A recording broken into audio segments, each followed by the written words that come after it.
Good evening, everyone. I'm the storyteller, and I'm here to help you fall asleep.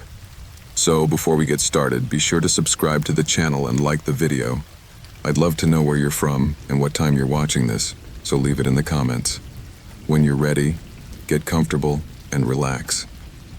It was a cold winter night when I got caught up in a story I never imagined would be mine.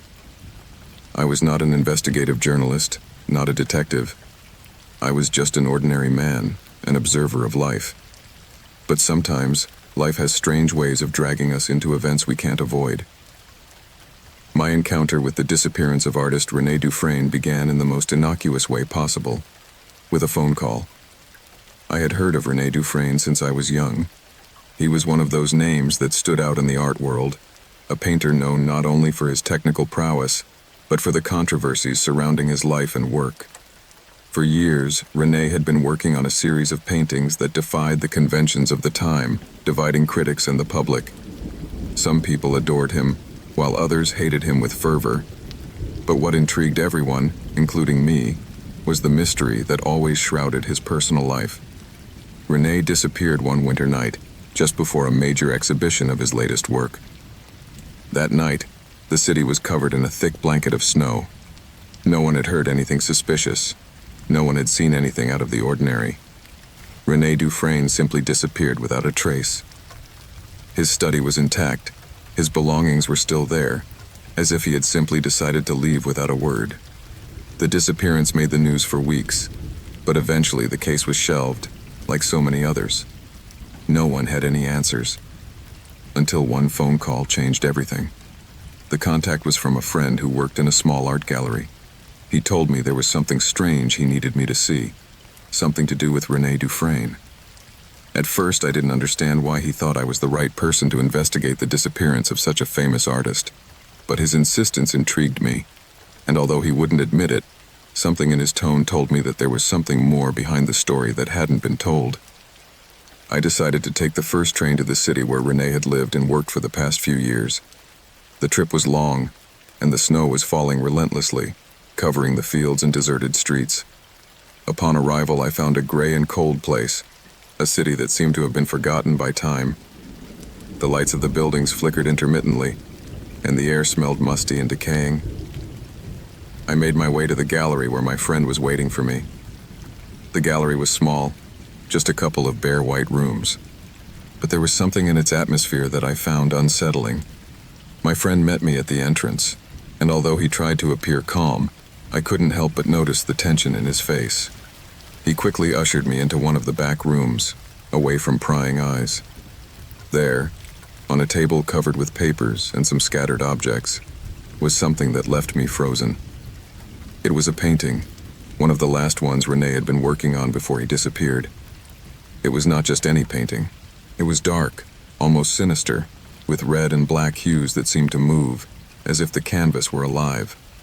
The central figure in the painting was a man, or at least he looked like a man. His face was distorted, as if he was being consumed by something I could not understand. The background was even more disturbing, with vague shapes that seemed to fade into the darkness. My friend explained that this painting had been the last work René had started, but had never finished. No one knew exactly what it was about, or what he wanted to convey with it. It was as if he had captured a vision so terrifying that he himself had not been able to complete it. What bothered my friend most was that, looking at it, he felt that something was wrong, as if there was something in the painting that was not simply art, but something else, something dangerous. I decided to investigate René's studio. My friend took me to the house where he had lived, an old building in the center of town, near an empty square. The place was covered with a layer of dust, and the air was thick, charged with a melancholy that seemed to emanate from the walls.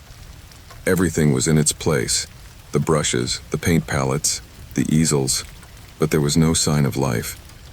Everything seemed untouched, as if René had walked out the door on his last day of work and never returned.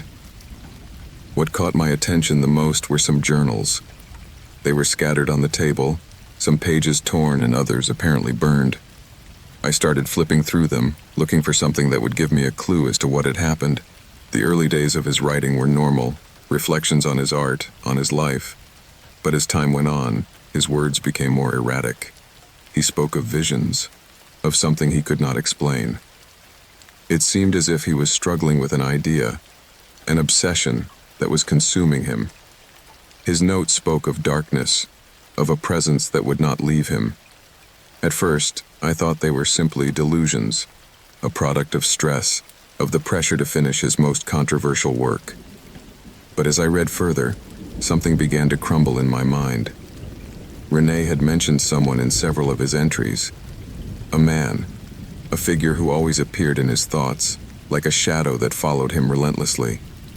As I read further, I realized that this man was not someone René knew personally, but some sort of abstract figure, something that terrified him but also attracted him. René seemed to be obsessed with this being, as if his art was being manipulated by something beyond his control. In his later writings, the words became darker, and he spoke of the end, of the inevitable. He said that his last work would free him from something, from a weight that had been dragging him down for years. It was clear that something had happened to René. It was not just an ordinary disappearance. Something had happened in his life, something that had brought him to that point of no return. I couldn't fully understand his writings, but something told me I was heading in the right direction. René had been working on something much bigger than a simple painting, something that had consumed him completely. I decided to investigate further, and it was then that I found something that would change the course of my research. One day, while exploring the basement of the studio, I found a wooden box hidden in the shadows. I cautiously opened it, and inside I found more paintings, all unfinished, but with a common pattern. Each one showed distorted figures, men and women with terrified expressions. But what was most disturbing was that, in the background of each one, there was a kind of shadow, an abstract shape that seemed to be ever present, as if waiting, watching. Among the paintings, I found something else, a letter, written by René on his last day. It was addressed to his brother, someone who had never been mentioned before. In it, René confessed that he had discovered something he could not control, something to do with the figure in his paintings. He said that he had gone too far, that he had touched something he shouldn't have. At the end of the letter, he would write a single word, "Help me," before the ink faded from the page, as if the letter itself had been corrupted by what he was describing. That was the last clue I found. Someone had to know what had really happened to René Dufresne, but I wasn't the one to figure it out. What I discovered was not just the disappearance of a man, but something much darker and more complicated. René had been struggling with something he could not escape, and though I tried, I never knew if he found peace, or if he was consumed by what he had been trying to capture in his art. I never discovered the full truth about René, nor about the figure that had haunted him, but the paintings he left behind, the letters, and the journals remain with me. An unsolved enigma. Something tells me that the answer is in his last words, in his last work. But every time I try to understand it, I feel that something stops me, as if it would be better not to know what really happened. I decided to ignore it. "It's just the wind," I said to myself. I went back to my desk and tried to concentrate on work, but that uncomfortable feeling wouldn't leave me. The silence was now heavier. The pressure in the air was increasing, and the noises wouldn't stop. They were becoming more frequent and closer, as if someone was walking through the building, one step after another. However, when I looked out of the corridor window, I saw nothing. No movement, not a figure. The darkness seemed to engulf everything. The office landline rang. I stopped immediately, surprised, because I did not expect to receive a call at that hour. When I picked up, I only heard static. A distant, almost inaudible whisper filtered through the receiver. It was a voice, but I couldn't make out what it was saying. Something about the tone of that voice made me uncomfortable, made me feel a strange sense of anxiety. I squeezed the phone, hoping it would clear up, but instead, a loud buzzing sound made me quickly let go. Something wasn't right, and I was beginning to realize that all of this wasn't just coincidence. In an attempt to clear my mind, I grabbed my jacket and headed for the elevator to go to the lobby, thinking maybe I could get out of the building and clear my head a bit. However, when I got to the lobby, the light in the lobby flickered and then went out completely, plunging everything into pitch darkness. The sound of the storm increased, making the noise of thunder and wind become overwhelming. I tried to use my phone as a flashlight, but the battery was about to run out. Worst of all was when I tried to go outside. The front door was locked. I couldn't open it. No matter how hard I pushed, the door wouldn't budge. I wasn't sure if it was the wind holding it shut or if something else had secured it, but it didn't matter. I couldn't get out. My feeling of claustrophobia grew rapidly, and in an attempt to remain calm, I returned to the elevator, which had also stopped working. The power was out, and there was no way of knowing how many hours I would have to wait for everything to return to normal. I decided to walk around the building and look for a solution. As I was walking the halls, something strange happened. I began to hear voices, distant whispers that seemed to come from the walls. At first, I thought they were echoes of the storm, but the intensity of the murmurs began to increase. They were conversations, as if several people were talking somewhere nearby, although I couldn't see anyone. I stopped, looking for some clue as to what was going on. However, the murmuring wouldn't stop. The only thing I could hear was the distant sound of those voices that I could not identify. As I walked further, something in the atmosphere made me feel even more uneasy. The shadows in the corridors seemed to lengthen and move, as if they had a life of their own. I tried to rationalize it. Maybe it was anxiety. Maybe the darkness and the storm were playing with my mind. But there was something about those voices, something about the way they sounded, that made me feel watched. Something wasn't right. As the voices intensified, I began to walk faster. Sweat beaded on my forehead, my hands felt cold, and a shiver ran down my back. I knew I wasn't alone in the building, but I didn't understand who or what could be there with me. There were no signs of life, but the noises, the whispers, the voices, everything told me that something was very wrong. That's when I got to the stairwell area. At first, I thought maybe I could go down to the first floor that way, but when I set foot on the first step, something stopped me. The feeling that something was on the stairs, waiting in the dark, paralyzed me.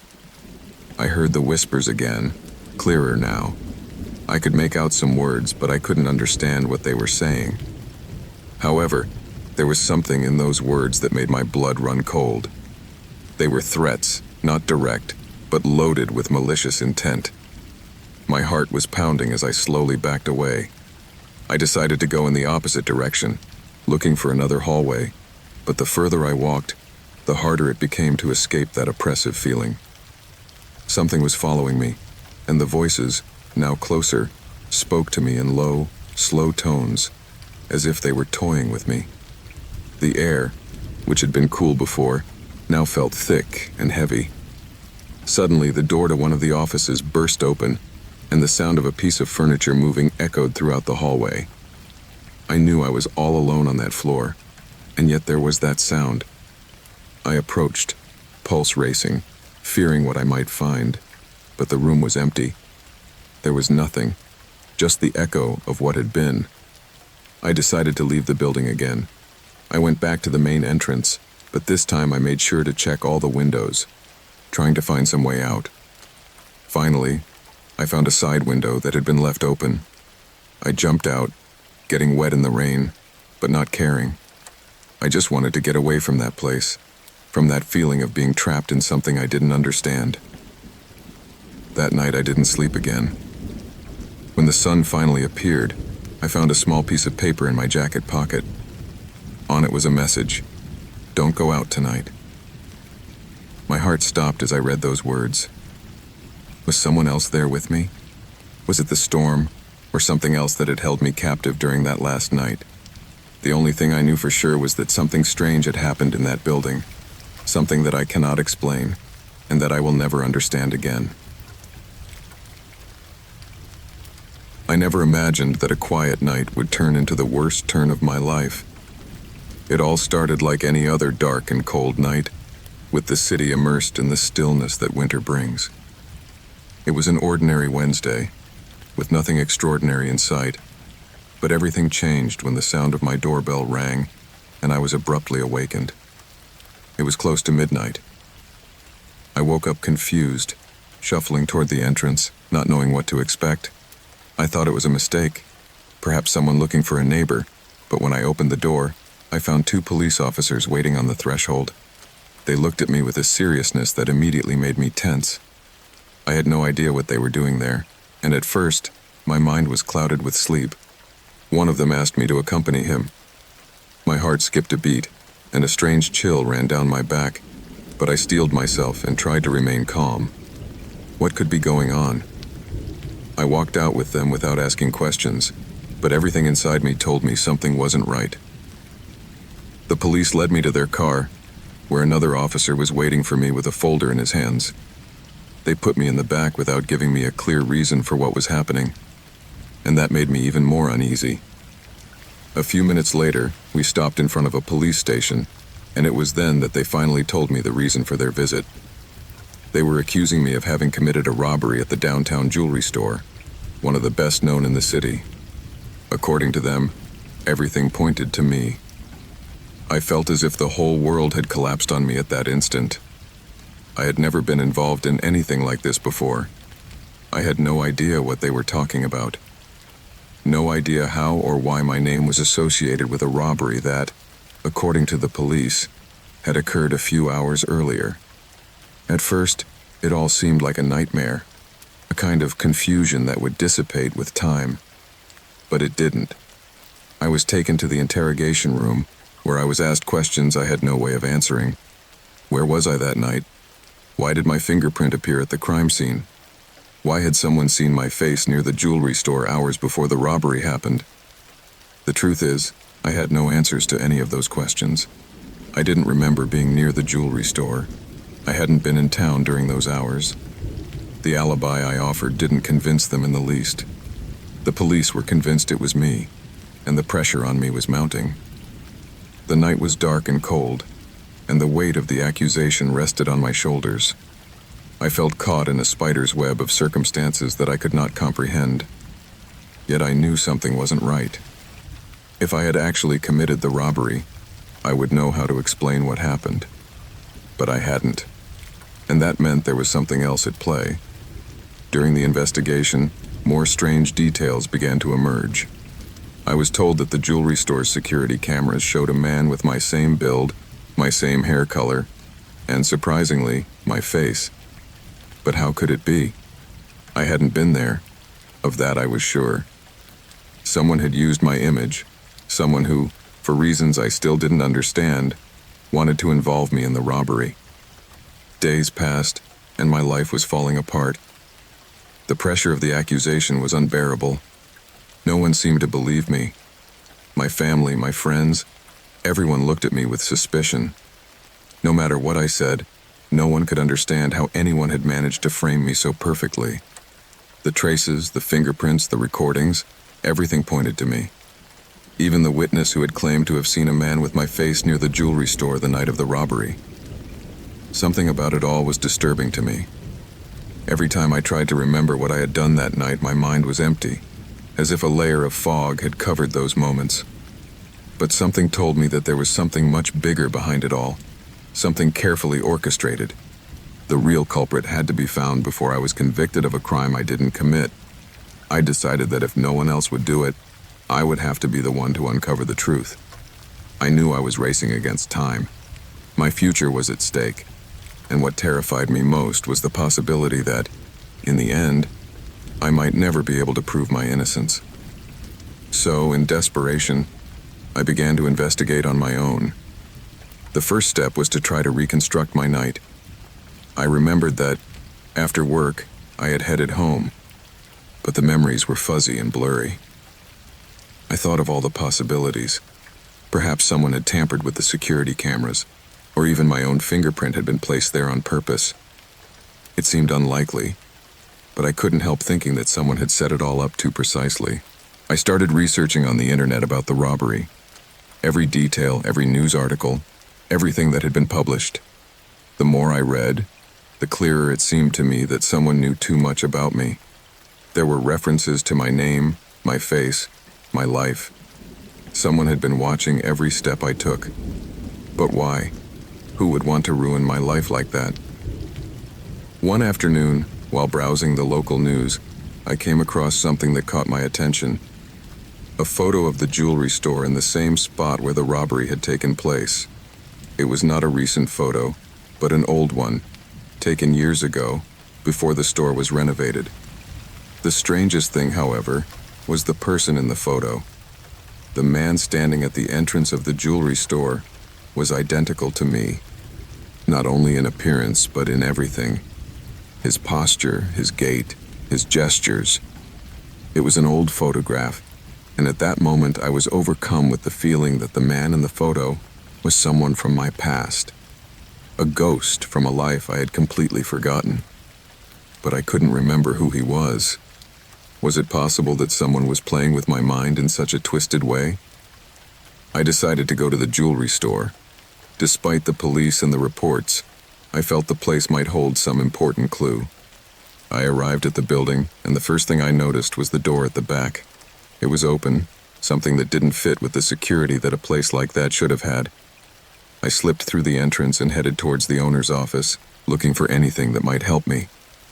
It was there that I found a box hidden under a table, with a small padlock. Inside, there were documents that seemed to be related to the robbery. There were receipts, papers, and even a list of people involved. But most important of all was a photograph. It was a picture of me, or at least of someone who looked exactly like me, taken in a place I recognized instantly, an alley behind an old bar, one I frequented when I was young. Suddenly, everything clicked. My memory began to clear, and I remembered a time in my life that I had tried to bury. I had gotten involved in things I shouldn't have. I had met people I shouldn't have. And now, all of that was coming back to ruin me. In the end, it all made sense. The real culprit was not someone who wanted to steal, but someone who knew about my past and wanted revenge. He had used my image and my name, creating a perfectly spun story to frame me. I was maddened by the idea that I had been manipulated so perfectly. The perfect robbery was not just the crime, but the way someone had played with my life. With that information in hand, I went back to the police station, and demanded a new investigation. My life was not going to end in that cell, and finally, after days of evidence and more evidence, the real culprit was caught. But I could never forget the feeling that, on that dark and cold night, I had faced the perfect robbery. A crime not only of stolen objects, but of forgotten identities and memories. Since I accepted to be a witness in that trial, my life had become a game of shadows. It had been a decision I made without thinking too much, guided by the impulse to do the right thing. I didn't know then that that decision would be the one that would mark my destiny and change my life forever. I did not understand that, in reality, I was getting into a web of lies, threats, and secrets so dark that I could not even imagine. The trial was one of the most important of the year, a case that had captured the attention of the entire country. The defendant was a man of power, someone with influence in the highest political and financial circles. What made him even more dangerous was that, in addition to being a money man, he was also a man with connections, someone who was not afraid to break the rules to get what he wanted. The case involving him was complex, full of corruption, fraud, and murder. For months, the lawyers had fought over technical details, but what really put him at risk was evidence, something that could bring down the whole house of cards he had built around his name. My role in all this was simple, or at least I thought it was at first. I had witnessed a crucial conversation, something that could help unravel the truth behind the man's crimes. I didn't think it was important at first, until someone contacted me and explained what had happened, what was at stake. It was an opportunity to bring justice, to reveal the corruption that lurked behind the closed doors of power. However, it was also an opportunity for me to become a target for those who wanted to make sure the truth would never come out. The day of the trial arrived gray and cloudy, as if foreshadowing what was to come. The sky seemed heavy with pressures, a dense atmosphere that was reflected in the atmosphere of the courtroom. The chairs filled with lawyers, judges, and journalists seemed like oblivious observers. But what no one knew was that what was really at stake that day was much more than just a trial. It was about my life, and the lives of everyone involved in the case. The testimony I was about to give was not just important, it was crucial. That conversation I had overheard, those few minutes in which a detail was revealed that could be the key to dismantling the corruption network, had become the most dangerous piece of the entire trial. I knew that, if I came forward, if I testified, my name would be on the blacklists of those who did not hesitate to eliminate any threat to their power. It was not an empty threat. Those who could influence the outcome of the trial would not hesitate to act in order to keep their secret safe. I arrived at the courthouse with my stomach in knots, knowing that whatever happened in the next few hours would change the course of my life. As I walked through the cold corridors of the building, my head down and my eyes fixed on the floor, I felt as if someone was watching me, as if an invisible presence was behind me. The sensation was not new. I had begun to feel it ever since I agreed to be a witness. I knew that the eyes of dangerous men were already following me. I had no proof, but I could feel it on my skin. My lawyer, a serious and calculating man, gave me a few last recommendations before I took the stand.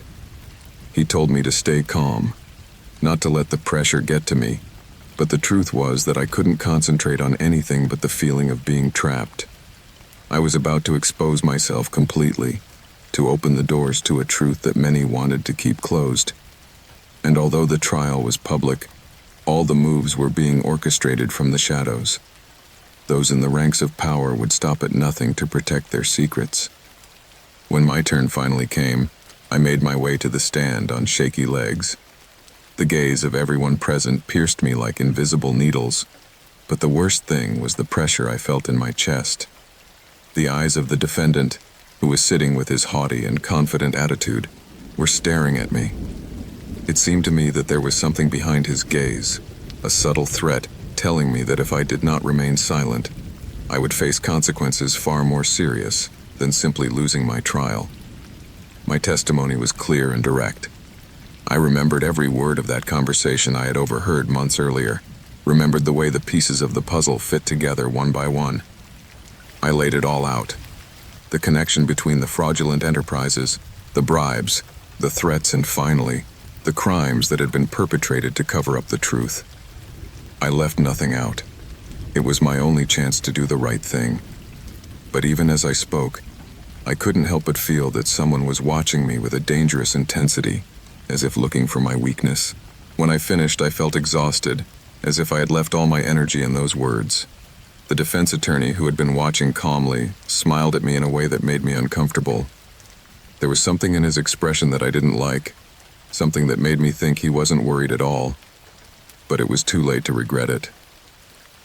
As I left the courtroom, once I finished my testimony, the feeling of being followed intensified. My phone started vibrating with text messages, all from unknown numbers. Some were direct threats, others seemed like cruel jokes. However, one phrase kept repeating itself several times. "You know too much." I couldn't trust anyone. I didn't know who was behind these messages, but they all seemed to indicate that someone already knew what I had said in court. Worst of all, he had no idea how close the danger was. Later that night, the rain began to fall heavily, and the sound of the water hitting the windows of my apartment kept me awake. I knew I couldn't sit still, that I had to do something to protect myself. The streets were empty, but the danger was much closer than I imagined. I had made an irreversible decision, and now I had to face it alone. Days passed in which I did not sleep, in which every shadow on the street seemed a threat, every passing car seemed suspicious. My eyes became paranoid, my mind a maze of dark thoughts. I didn't know if I was still being watched, if the men who wanted to shut me up were already nearby. But what terrified me most was the feeling that I had gone too far. The trial was over, but I was still part of a dangerous game, a game in which my life was worth very little. Even today, when I close my eyes, I can't help but feel something haunting me. The last testimony was an act of courage, but also a condemnation. The price of truth is sometimes higher than one can imagine, and it is not always paid with money or power. Sometimes it is paid with life. That night, the wind whipped the windows of my house as if it was going to tear them out. The cold was seeping through the cracks in the wood, and I was forced to put on a thick jacket as I settled on the couch. It was an ordinary night, or so I thought. There was nothing particularly unsettling about the atmosphere, but the weather was bleak enough that I felt alone in my house, as if the outside world was completely removed and the only thing that would be out of place was the bustle of the wind.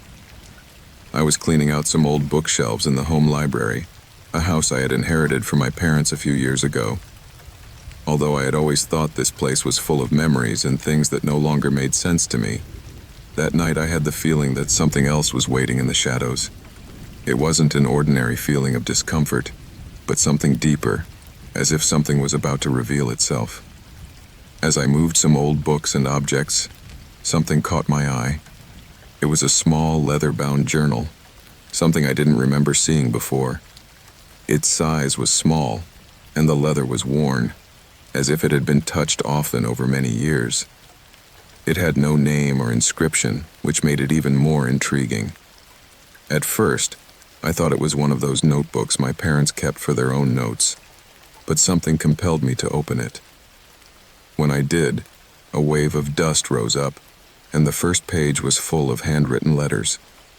It was not my handwriting. The words were delicate, carefully traced, in a handwriting I didn't recognize. Something inside me shuddered, but at the same time, I couldn't help but feel an unsettling curiosity.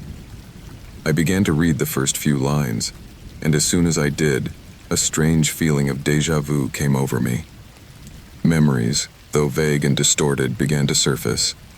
The diary recounted events from my childhood, moments I had completely forgotten, or perhaps had tried to erase from my mind. Each word seemed to be woven into a web of memories that I couldn't quite fit together. The first entry spoke of one night, a night when a storm had hit the house hard. The wind, now whipping at the windows, seemed to be the same as it was at that time, according to the written words. I remember as a child, I was terrified of that storm.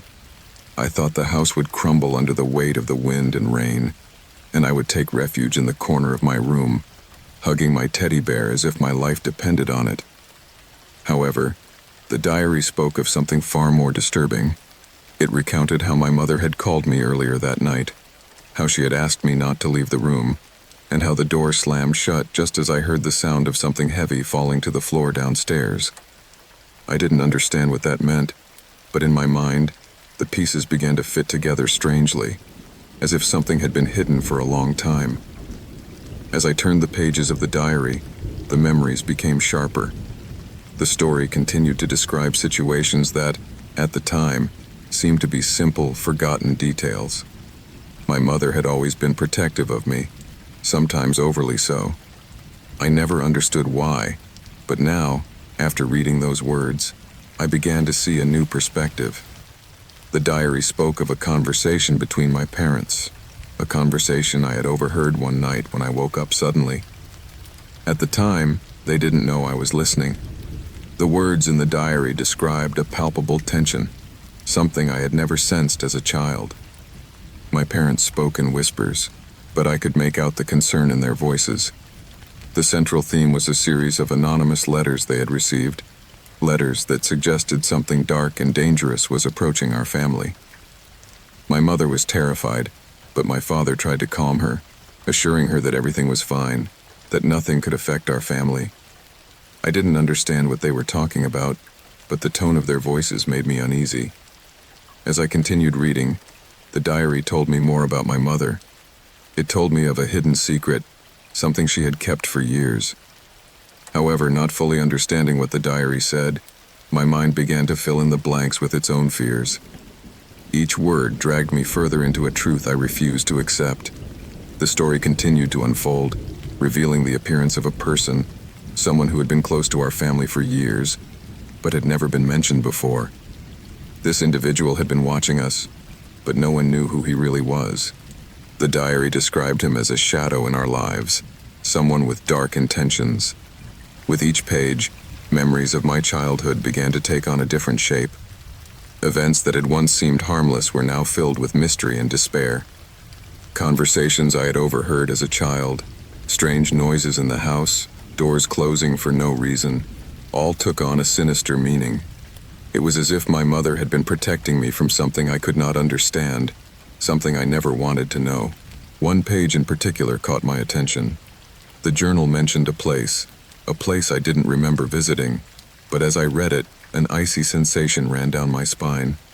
The place was near my parents' cottage, a house I had never revisited since I was a child. It was a small shed that my mother always insisted never be approached. A shed where they kept old things that were never to be touched. In the diary, there was mention of something important that had happened there, something I had never been told about. But now, as I read it, I felt as if it had been part of a forgotten nightmare. I decided I needed to see that shed. I needed to understand what had been hidden in that corner of the house. It was as if the diary was pulling me towards something that had been buried for years. The chill in the room intensified as I made a decision I couldn't undo. I closed the journal, set it down on the table, and headed for the door. The wind was still roaring outside, as if the world was waiting for what I was about to discover. I stepped outside, where the rain was beginning to cascade, and headed toward the cottage. As I walked down the soggy path, an uneasy feeling enveloped me, and the darkness seemed to swallow my every step. Finally, I reached the shed. The door was locked, but something inside was calling to me, drawing me in with an indescribable force. With a trembling hand, I pushed it open. The interior was dark and cluttered, but there was something there that chilled my blood. In a corner, covered by a blanket, I found an object, something that seemed so out of place that I couldn't believe my eyes. It was a wooden box, old and worn. When I opened it, what I found inside took my breath away. Photographs, letters, and documents that did not belong to our family, that should never have been there. Among those papers, I discovered the truth about the mystery that had haunted my family for years. A sense of dread enveloped me as I realized that everything I had read in the diary was true. The family secrets, the shadows that had haunted our lives, everything now fit together. The answers I had been searching for so long were finally within my grasp, but I realized I had opened a door I should never have touched. The journey into the past had not only revealed forgotten memories, but had also uncovered a truth that would change everything I thought I knew about my family. The wind was still beating furiously, but now, in the dark shed, the cold was deeper, icier.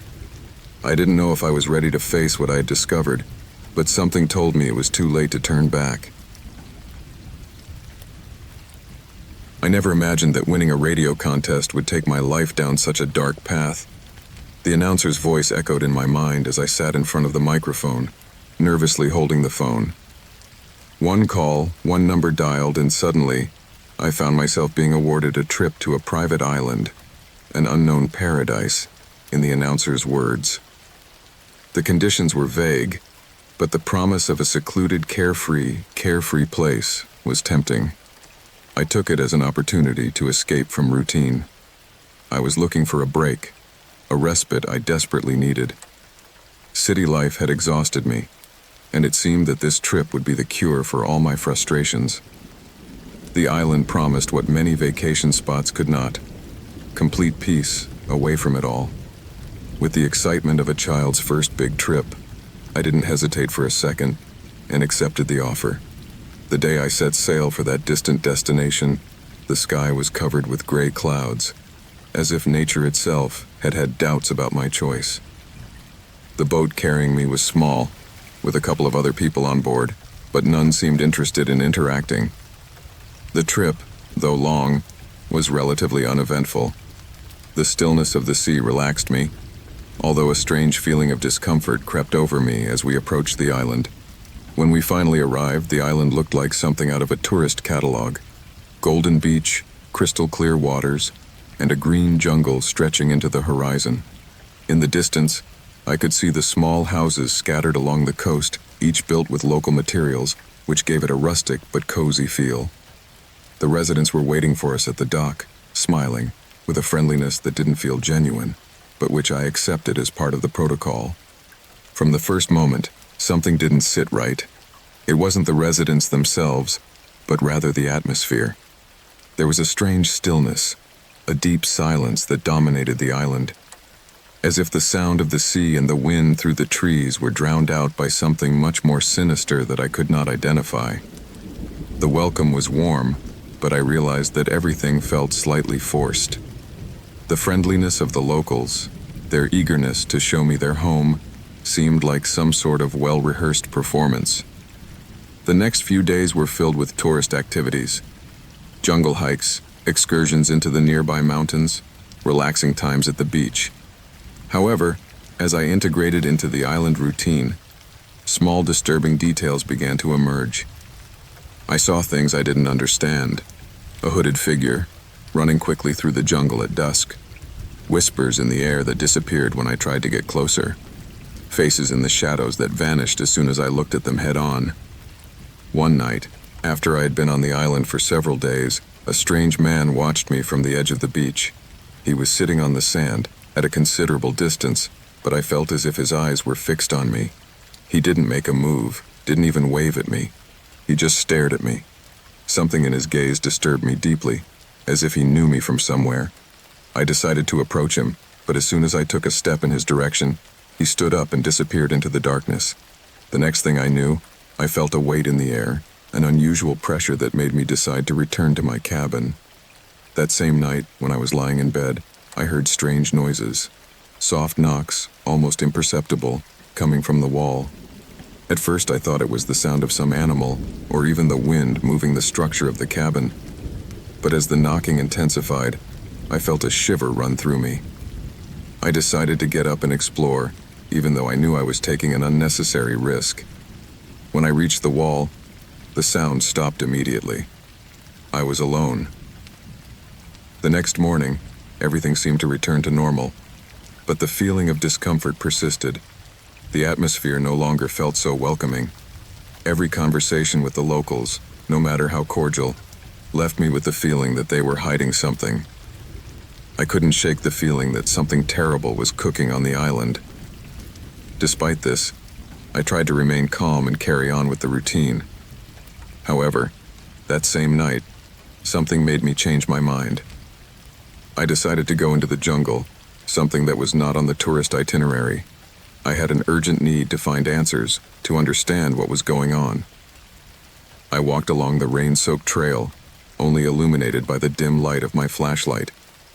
Suddenly, I heard something, a whisper in the distance. I was not alone. As I got closer, I saw a figure in the distance. A group of people, dressed in dark robes, were standing around a campfire. I couldn't see their faces, but I could feel their eyes on me. They watched my every move. My heart was racing as I unwittingly approached the strange congregation. My body was trembling, but something was urging me not to turn around. Suddenly the wind stopped blowing, and the world went absolutely silent. The tension in the air was unbearable. The circle of people seemed to be chanting something in a language I couldn't understand, and the darkness became denser, more oppressive. In the blink of an eye, the faces of those beings appeared, disfigured, almost monstrous, as if time and reality itself were warping before my eyes. Before I could react, a figure approached me. It was a man, one of the island's residents, with a disturbing smile. His breath, laden with something unwholesome, reached my face. Unable to do anything, I felt myself being pulled into the group. I tried to escape, but my legs did not respond, as if something invisible was holding me back. In my mind, only one word was going around: sacrifice. Suddenly, the group began to dissolve, and I fell to my knees, breathing heavily. I felt trapped in a game I couldn't get out of. I felt that I was being watched, that my every move was being analyzed by those eyes hidden in the shadows. At that instant, reality seemed to crumble. The locals were not just inhabitants of a remote island. They were something else, something dark, something that fed on fear and despair. Terrified, I ran back to where I was staying, feeling like I was being hunted. I could not find a safe shelter, and when I reached my cabin, I discovered that the door was open. Upon entering, everything was in complete disarray. The feeling of being watched was becoming more and more intense. Something was following me, something I could not understand. Finally, I decided to leave the island. I took what little I had and headed for the dock, only to discover that the boat I had arrived on was no longer there. The island had trapped me. The fog was beginning to envelop the whole place, and every step I took brought me closer to despair. Suddenly, I heard a distant laughter, a laughter that belonged to no human. It was the sound of horror, the sound of the sacrifice that was about to be fulfilled. And then, I understood what had happened. The island was not a tourist spot. The island was not a paradise. The island was a place where men were consumed, not by the sea, but by the inhabitants themselves. Cannibalism, sacrifice, dark secrets that remained hidden in the jungle and in the minds of those who lived there. The island, my island, was no longer a destination. It was a death trap from which I could never escape. It was a cold and wet night, like those that seemed to presage something unsettling. The rain fell in fine drops that barely touched the windshield, but the humidity penetrated to the bone. The road, deserted and silent, stretched before me in a winding dark line that was only illuminated by the faint headlights of my car. Traffic was almost non-existent, and the clock read almost midnight. I was on my way home after a long day at work. I was in no hurry, but something in the air made me feel uneasy, as if something was about to happen. I had taken the back road, a shortcut I used regularly to avoid the traffic jams on the freeway. This time, however, something felt different. The landscape, as much as I had driven through it before, seemed bleak, too quiet.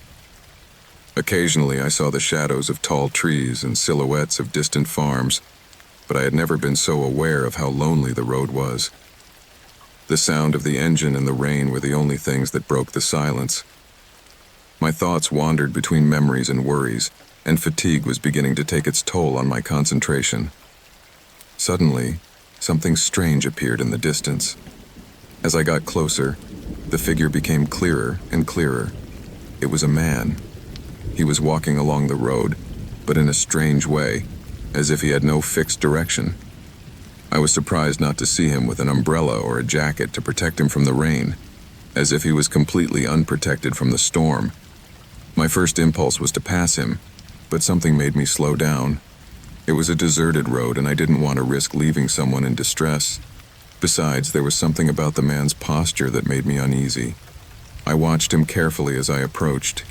He didn't seem to pay much attention to me, but his behavior was not normal. His steps were quick but uncoordinated, as if he was running away from something or someone. A strange feeling came over me. I thought maybe he needed help, but at the same time I felt uncomfortable. Something inside me told me I should keep driving, but decency urged me to stop.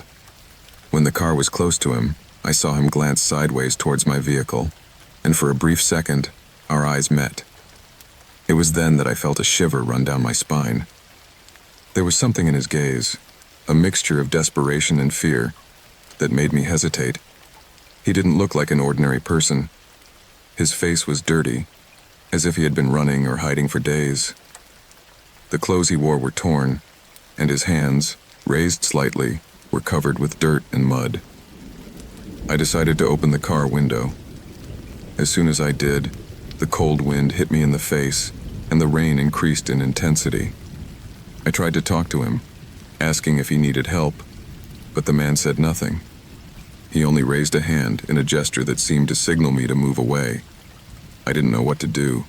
My instinct was telling me to leave him, but the need to know more, to understand why someone would be walking alone on a night like that, made me continue. I glanced in the rearview mirror as I drove away, and something in the darkness made me stop. The man didn't move, but what disturbed me the most was the way I was watching him. It wasn't just fear I saw in his face. There was something else, something dark, something that could not be explained. My body tensed. I looked towards the road, and without thinking much more, I stepped on the accelerator. The rain increased with every kilometer I drove. The road was getting harder and harder to see, and the water droplets made my visibility difficult. Suddenly, a strange noise filled the interior of the car, something that made me look at the rearview mirror anxiously. I couldn't stop thinking about that man, about his gaze, about that strange sensation he had left me with. I felt uneasy, as if something was lurking in the dark. But at first, everything seemed normal. That's when I saw it. The light from a headlight reflected in the rearview mirror, and although my car was still at a steady speed, the figure was too close. The man in the road was behind me, following my car, and he wasn't walking.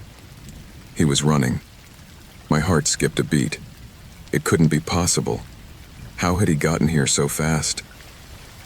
My mind tried to rationalize it, but something inside me knew it wasn't normal. Fear paralyzed me for a moment, but I reacted quickly, gripping the steering wheel tightly and accelerating. I accelerated more and more, and the car began to pick up speed. However, the figure of the man did not disappear. I could see him reflected in the rearview mirror, getting closer and closer, running with a speed that didn't seem human. It was impossible. My mind panicked.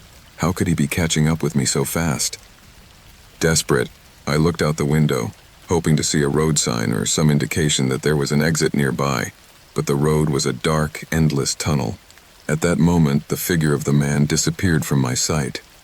At first, I thought I had managed to lose him, but then the car started making strange noises. The lights began to flicker, and a rumbling sound was heard from the engine. The pressure in my chest increased with each passing second. I didn't know if I was being chased or if my mind was playing tricks on me.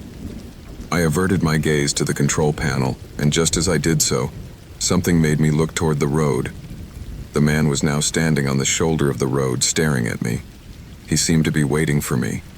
I couldn't believe my eyes. My fear turned to terror. Every time I looked, the man was closer. Every time I looked straight ahead, his eyes pierced my skin. My brain tried to find a way out, a place where I could stop and think, but the road never seemed to end. The rain was getting heavier, and the sound of the water hitting the car left me completely disoriented. It was then that I felt something strange. My car had started to slide, the wheels skidding on the wet asphalt. I couldn't control it, and before I could react, the car skidded, went through the ditch and ended up in a small field, stuck in the mud. The engine stopped running, and I was completely immobilized, trapped. My breathing was heavy. I looked around looking for some way out, but the darkness was all around me. I couldn't see the man, but I knew he was close by. Fear coursed through my body, and I couldn't stop thinking about how I had gotten to this point. Why was he chasing me? What did he want from me? The rain was lashing hard, and in the middle of the darkness I heard a sound. At first I thought it was the wind, but then I knew. It was footsteps, quick footsteps approaching me. My heart was pounding in my chest. I couldn't move. I didn't know if I should open the door or wait for something to happen. Then a shadow appeared through the window. The man was standing in front of me, his face partially illuminated by the light still coming from the car. I couldn't see his details clearly, but the expression on his face was unmistakable. It wasn't just fear I saw. It was something else, something I couldn't identify. There was an emptiness in his eyes, as if he had been running away for too long, as if he no longer had a soul. My fear turned to despair. I wanted to get out of there, to run, but my legs wouldn't respond. The footsteps drew closer, and the figure began to circle the car, watching every window, every corner. The pressure increased with each passing second. I didn't know if the man was waiting for me to do something, or if he was just lurking. But what terrified me most was the feeling that he was not alone.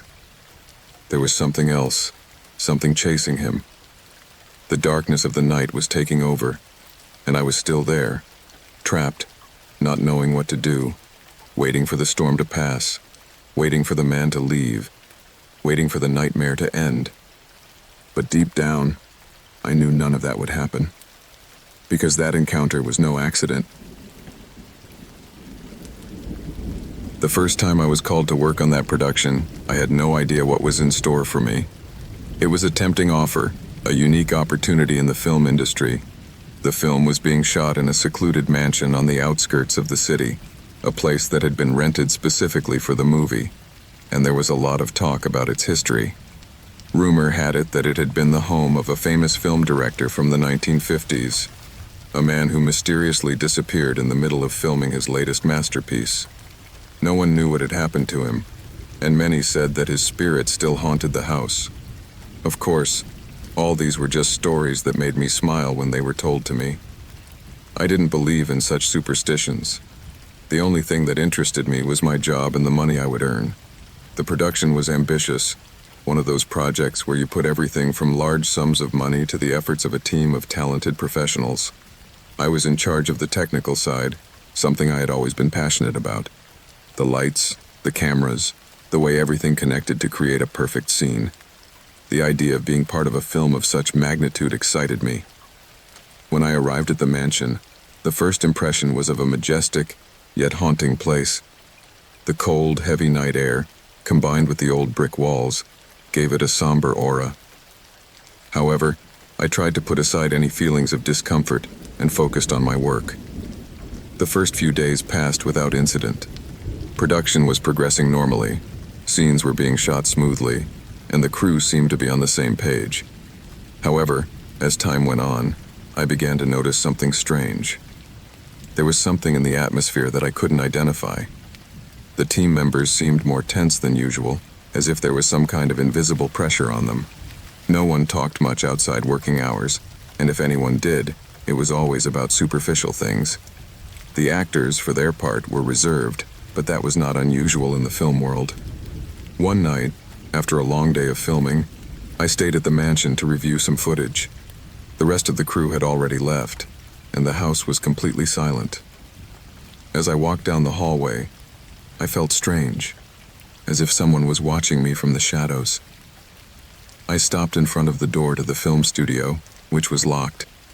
It was odd because I didn't remember anyone locking that door during the day. I decided to continue with my review, but something told me I shouldn't ignore it. My curiosity prompted me to open the door, and what I found inside changed my life forever. The room was dark, lit only by the dim light of a lamp in the corner. In the center of the room was a table, on which rested several scripts, but something caught my eye. There was a gray folder, somewhat older than the others, and with a label that read, "The Last Scene." A shiver ran down my back. I decided to go over and open it. What I found inside made no sense at the time, but later I would understand that it was the key to everything. The pages were full of notes and drafts, but the most disturbing thing was the final script. In it, the events of the film seemed to be mirrored exactly in reality, down to the smallest detail. I thought it was a coincidence, but as I read further, the situations it described seemed all too accurate, as if someone had been watching everything that happened in the house. Each scene was narrated with disturbing accuracy. When I reached the last page, a shiver ran through my body. On it, the end of the movie was described, a murder, one that would happen that very night in that very place. At first, I couldn't believe what I was reading. I thought it must be a joke, some sort of fictional addition to create suspense, but something inside me told me that wasn't the case. I felt a growing anxiety. I decided to leave the room and look for someone to talk to about what I had found, but the house seemed quieter than ever. As I walked through the halls, I encountered several crew members, all with tense expressions, as if something wasn't right. I didn't mention the script to anyone, but the feeling that something terrible was about to happen gripped me. Later that evening, while we were all in the dining room, a crew member approached the director, who was sitting at the end of the table, looking at his phone with a worried expression.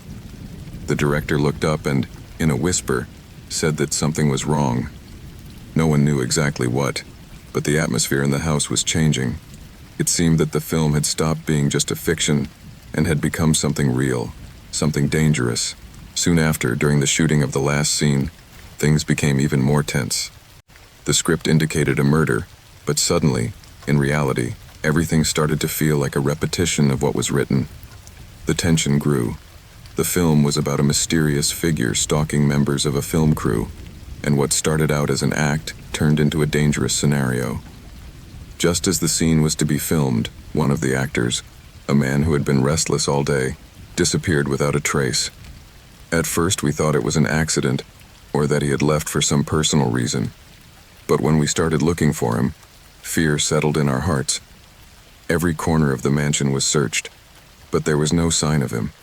It was then that I understood that what was happening was not a coincidence. I decided to review the script again, and in doing so, I realized that the words describing the actor's disappearance matched what had just happened.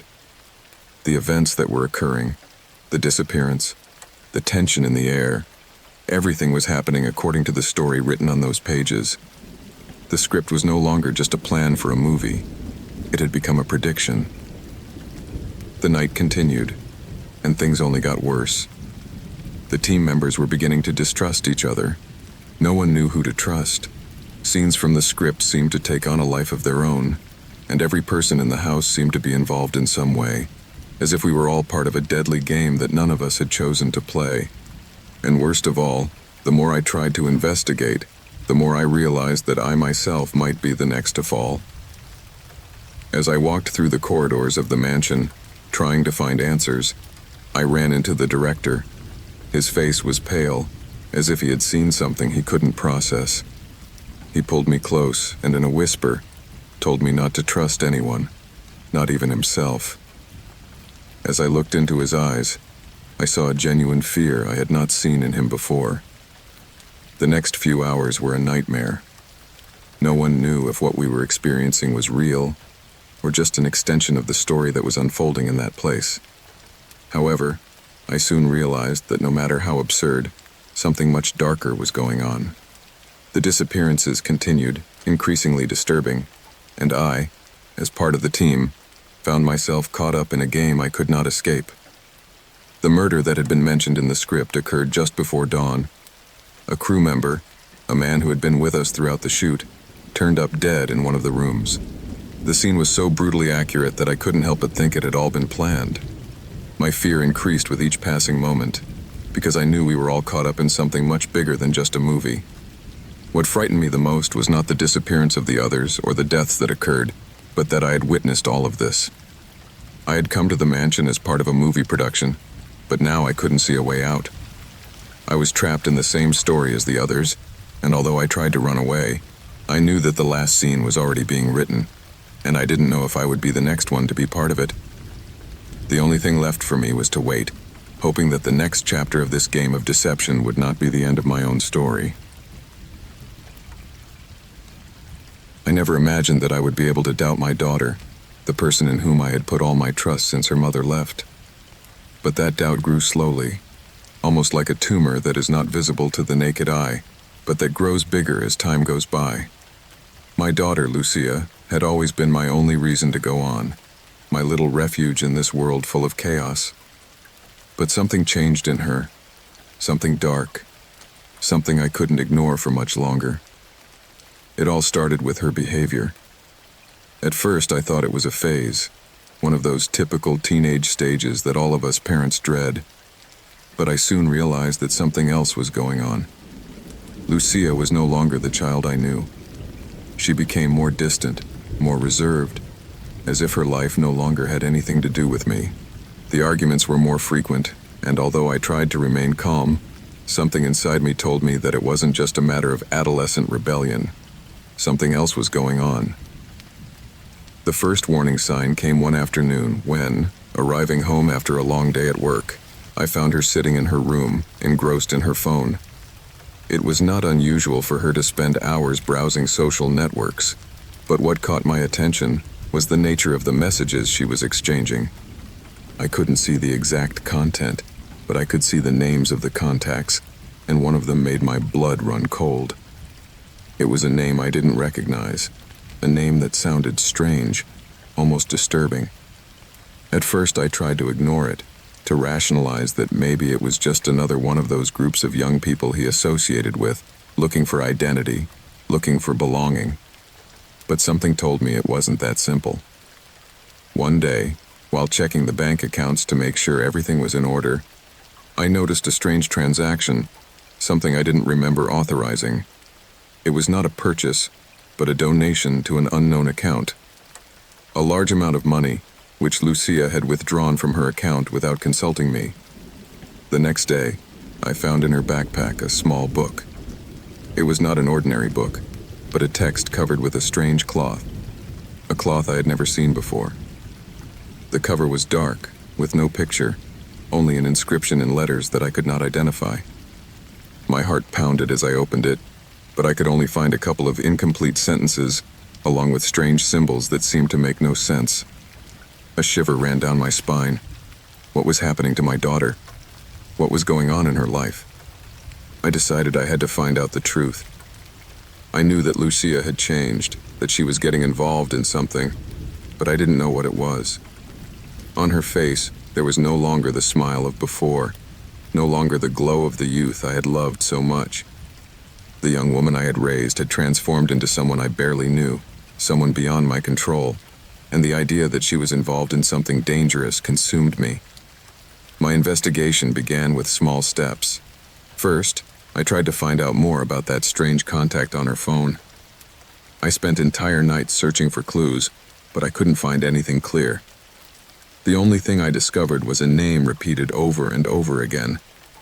The Cult of Light. A name that, although it sounded strange to me, seemed to be popular among a group of young people who often met in isolated places.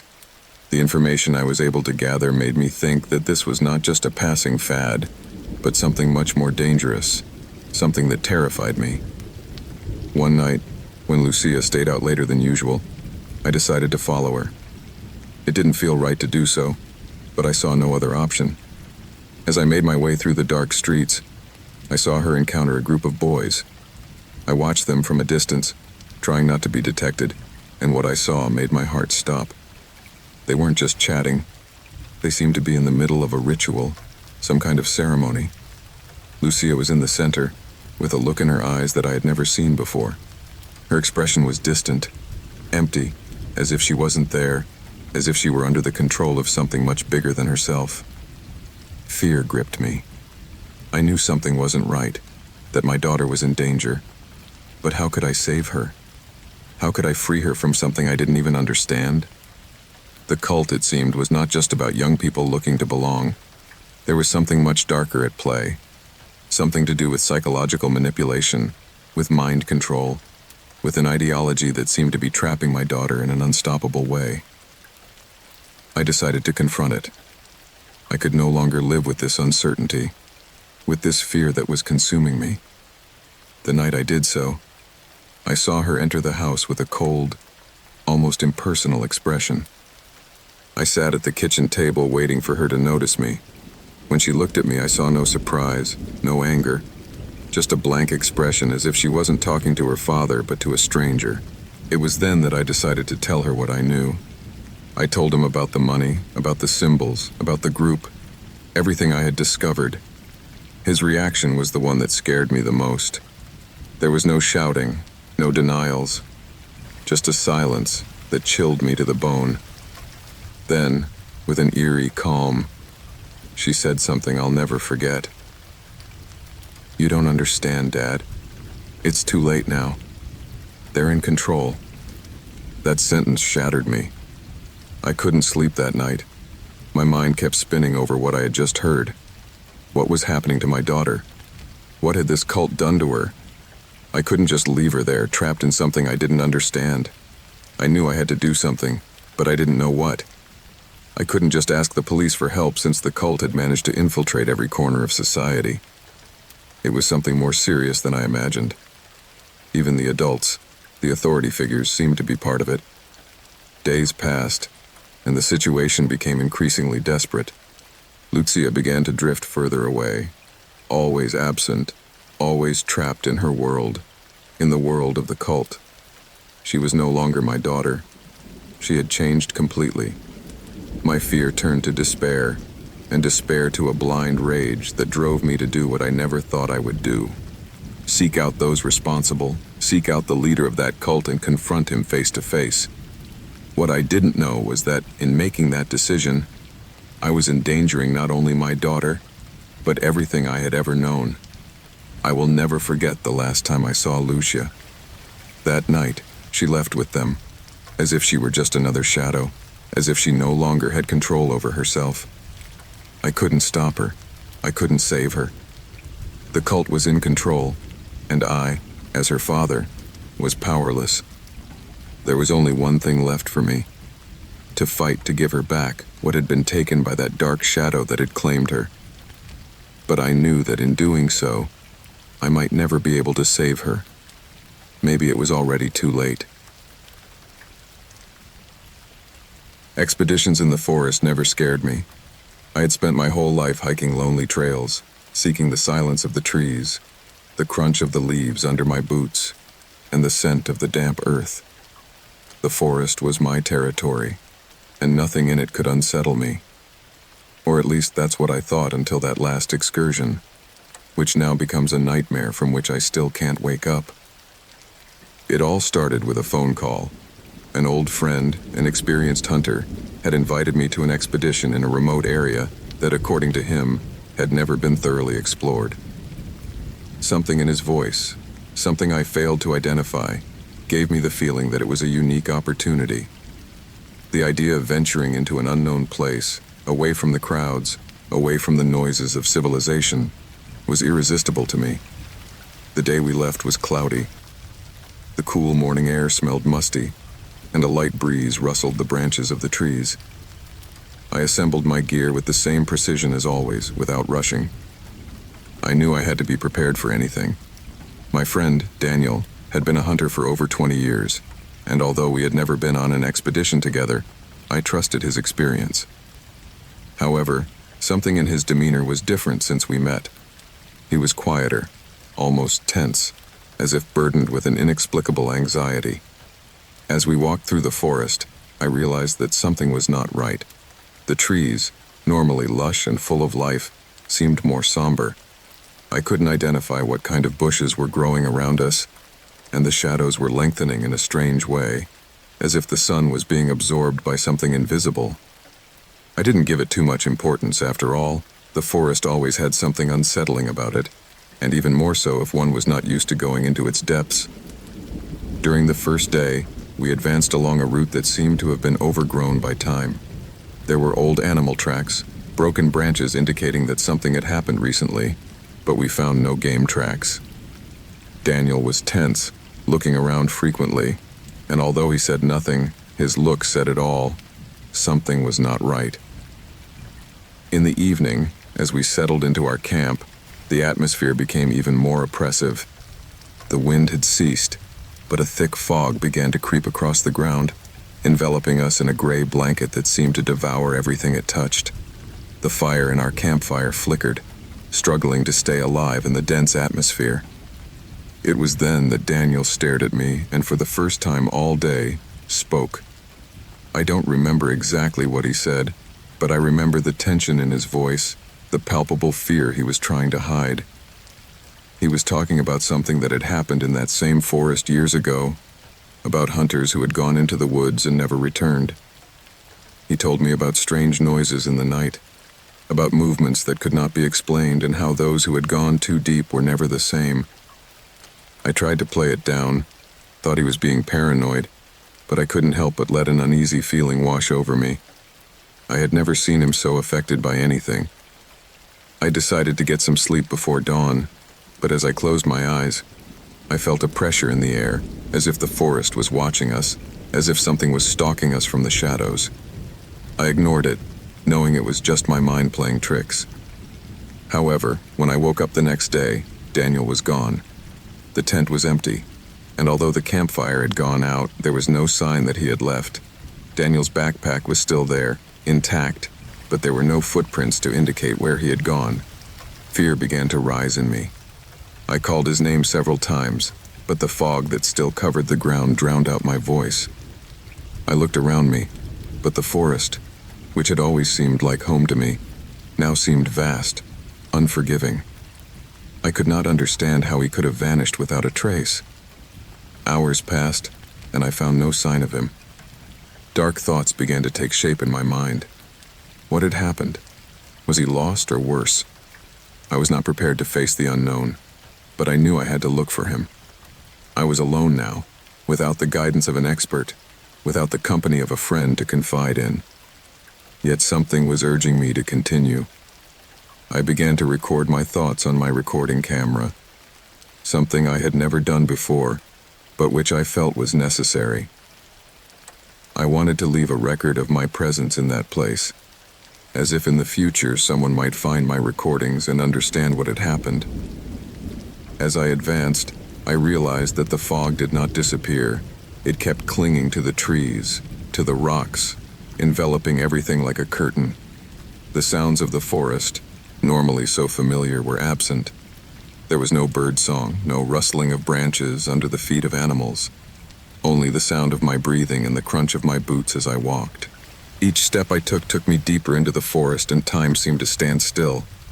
I couldn't tell if it had been an hour or a whole day since I started my search.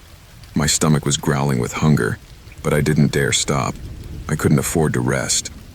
If there was any chance of finding Daniel, I had to keep going. Then, as I walked through a clearing, I heard a sound that made my heart stop. It was not a normal sound. It was a kind of whisper, soft and distant, but unmistakable. I stopped dead in my tracks, my camera recording in my hand. I listened again, and this time the feeling of discomfort turned to terror. The whisper was not a natural sound, not human. It was like a murmur, a distant, deep chant that seemed to come from the very bowels of the forest. I kept walking, following the sound, even though my instinct was screaming at me to turn around. And when I reached the source of the whisper, I saw it. A figure, standing in the distance, surrounded by fog. I couldn't see clearly, but something about his posture froze me completely. He seemed to be waiting for me, as if he had been awaiting my arrival. I couldn't move. I didn't know what to do. Fear gripped me, and all I could do was record. I watched as the figure slowly faded into the fog, as if it had never been there. The air became heavy, and a sense of despair came over me. It was as if everything I knew, everything that had been familiar, was disappearing around me. My recordings, the ones I made at the time, were found days later, when the rescue team arrived on the scene. But it was too late. No one ever found Daniel or me. The recordings were all that remained of that expedition, and those tapes, now deteriorated, still reveal fragments of what happened. The whispers, the figure in the fog, the growing sense that we were being watched. In the end, I found no explanation. But a part of me knows that, in some dark corner of the forest, the mystery is still waiting to ensnare another unwary person. And I know, deep down, that what I discovered in that forest was never a coincidence. I've always said that the job of a garbage collector is one of the most undervalued. People rarely think about what happens after they deposit their waste in the dumpsters. Few stop to reflect on how much stuff the rest of the world throws away, and how those items are part of the life cycle of cities. But the truth is that, although it is not talked about, the work has its own dose of darkness. I've seen things I don't want to remember, broken objects, remnants of past lives, forgotten memories. But I had never, ever witnessed anything like what happened that rainy night. It was one of those cold winter nights when the rain never stops falling, pounding the windows of the truck cab hard. The streetlights were flickering, barely illuminating the roads dirty from the accumulated water. My partner and I had begun our usual rounds around 11 p.m. The streets were deserted, as if they were deserted.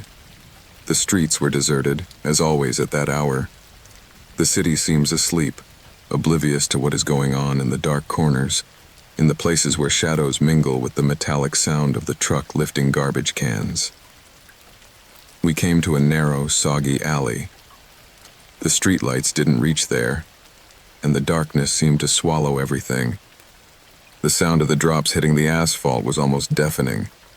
We left the truck parked at the end of the alley and began picking up the dumpsters. I've always had a routine. First the one on the corner, then the next, and so on. While my partner was taking care of a nearby dumpster, I approached the last one in line. What I saw chilled my blood. At first, I thought I was seeing wrong, that my eyes were playing tricks on me. The dumpster, which normally contained food scraps and broken containers, was overflowing with something strange. There was something dark at the bottom, something that didn't match the rest of the trash. I approached cautiously, not sure why. The rain was not helping. The drops were falling hard, and the sound of the water was almost deafening. My heart began to pound as I peered over the edge of the dumpster, and then I saw it clearly. Human remains. At first I thought it was a macabre joke, some kind of trick or something out of the ordinary, but the reality was too cruel to ignore. There were pieces of human flesh, scattered pieces, some smaller, some larger, as if someone had tried to dispose of a body in a hurry. I stood transfixed, staring at the body parts lying in that dumpster as if they were simply garbage. I couldn't comprehend it. My mind refused to process what I was seeing. How could this be real? My partner approached, also noticing that something wasn't right. He looked into the dumpster and stood silently. His face went pale, and for a moment, I thought he was going to pass out. We looked at each other, not knowing what to do. All that was in my head was one question. How could anyone do this, and why? We both knew that what we had just encountered was not something we could just move on with. We had to do something, but fear gripped me. Who were we going to call? The police? But how would we explain to them that we had found human remains in a dumpster in the middle of the night? Finally, after what seemed like hours, we decided not to move anything. My partner called the emergency number and, in a shaky voice, explained the situation. It didn't take long for them to arrive. At first I thought it might be a false alarm, but it was not. The police arrived quickly, and as soon as the officers began to review the scene, their professionalism made the gravity of the situation hit me harder. They seemed to know exactly what to do, although their faces showed mild tension. One of the officers, a stocky, middle-aged man, approached us and asked us not to move. All I could do was follow his instructions, standing there, while the agent began to examine the wreckage. The air was thick, as if something heavy had fallen on all of us. The rain continued, but the sound of the drops no longer seemed so annoying. The officer called other members of the force, and more people arrived on the scene. A couple of forensic guys showed up quickly and started asking questions I didn't know how to answer. What did we know? What had we seen? When did we find them? It wasn't long before I was asked to accompany them to the station to make a statement. I felt like I was trapped in a disturbing dream. Every time I closed my eyes, I saw those body parts in the container, imagining more details, more fragments. I felt guilty for having been there, for having witnessed something so gruesome. Who would do such a thing? And why? When I arrived at the station, the first thing they asked me was if I knew anyone in the area who might have had anything to do with the crime. I explained that I did not. My job was simply to collect garbage. I did not know the residents of the streets I walked every night. However, they insisted that I should think hard, that I should remember everything I might have seen. The officers moved back and forth, as if they knew something else was going on, but no one said anything outright. Hours passed. They questioned me several times, asking me the same questions over and over again. Meanwhile, something wouldn't leave me alone. Something in my mind kept spinning. Something about the crime scene told me I wasn't seeing the whole truth. At first, I thought my suspicions were irrational, that perhaps fatigue had played a trick on me. But the more I thought about it, the more I became convinced that something didn't add up. Finally, the officer who had accompanied me to the discovery site gave me a hard look and told me that I should return home. What we had found was only the beginning, and they knew they would have to do a lot more investigating to solve it. He asked me to remain available for future interviews. I just wanted to get back to my truck, back to my routine, back to my normal life. But I felt something was about to change, something dark and dangerous. I couldn't shake the feeling that I was caught up in something much bigger than I imagined. When I got home that night, I couldn't sleep. I spent hours wandering the city with my mind full of frightening images. The remains in the dumpster, the smells, the shadows of the night. Something told me that everything was connected, that the case went beyond a simple murder. The pieces of flesh in the dumpster were not just a crime. They were a message. A message that I didn't understand, but that sooner or later, I would have to discover. From that night on, my life was no longer the same. Every time I passed through the streets, I knew I saw everything with different eyes.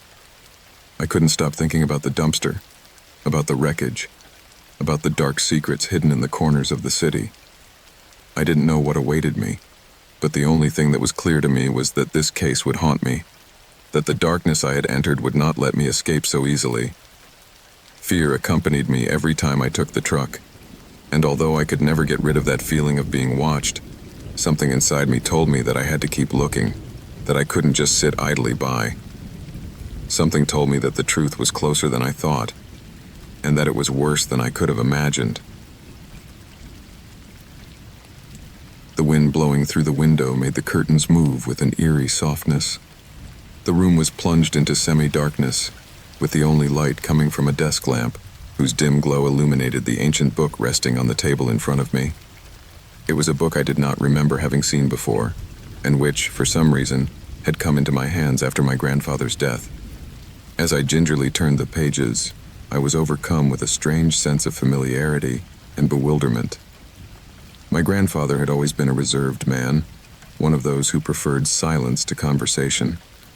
I had grown up with him, but I never fully understood the nature of his life or the secrets he seemed to keep. When he died, I was left with few of his belongings. But this book was unlike anything else. It was an aged leather volume, the corners worn and the spine almost disintegrated from the passage of time. Inside, the paper, though yellow and brittle, seemed to contain words written in a handwriting I did not recognize. At first, I didn't understand anything I saw. The words seemed mostly meaningless, a jumble of symbols, incomplete letters, and unfinished sentences. But there was something in the pattern of the words that I found intriguing, something that urged me to keep going, to understand, to decipher the hidden message that seemed to whisper through the pages. Days passed and I became more immersed in the reading. The book seemed to contain a kind of code, a sequence of symbols that repeated themselves with regularity.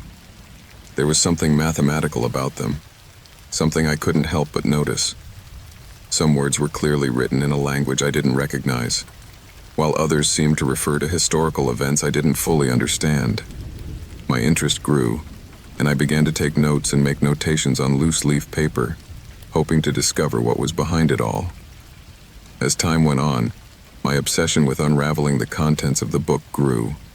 I woke up every morning with my mind on the code, and every night I went to bed with the feeling that something important was about to be revealed. Everyday life ceased to interest me. My friends, my work, my responsibilities faded like distant echoes as I concentrated on the book. There was something about it that drew me in, something beyond curiosity, something that connected me to my grandfather, to his story, to the secrets he had never told me. The first time I managed to decipher a part of the code, it was a discovery I would never forget.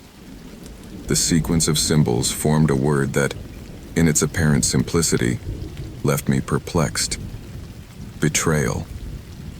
The word resurfaced again and again in the book, and although at first I thought it was a coincidence, I soon realized that it was not.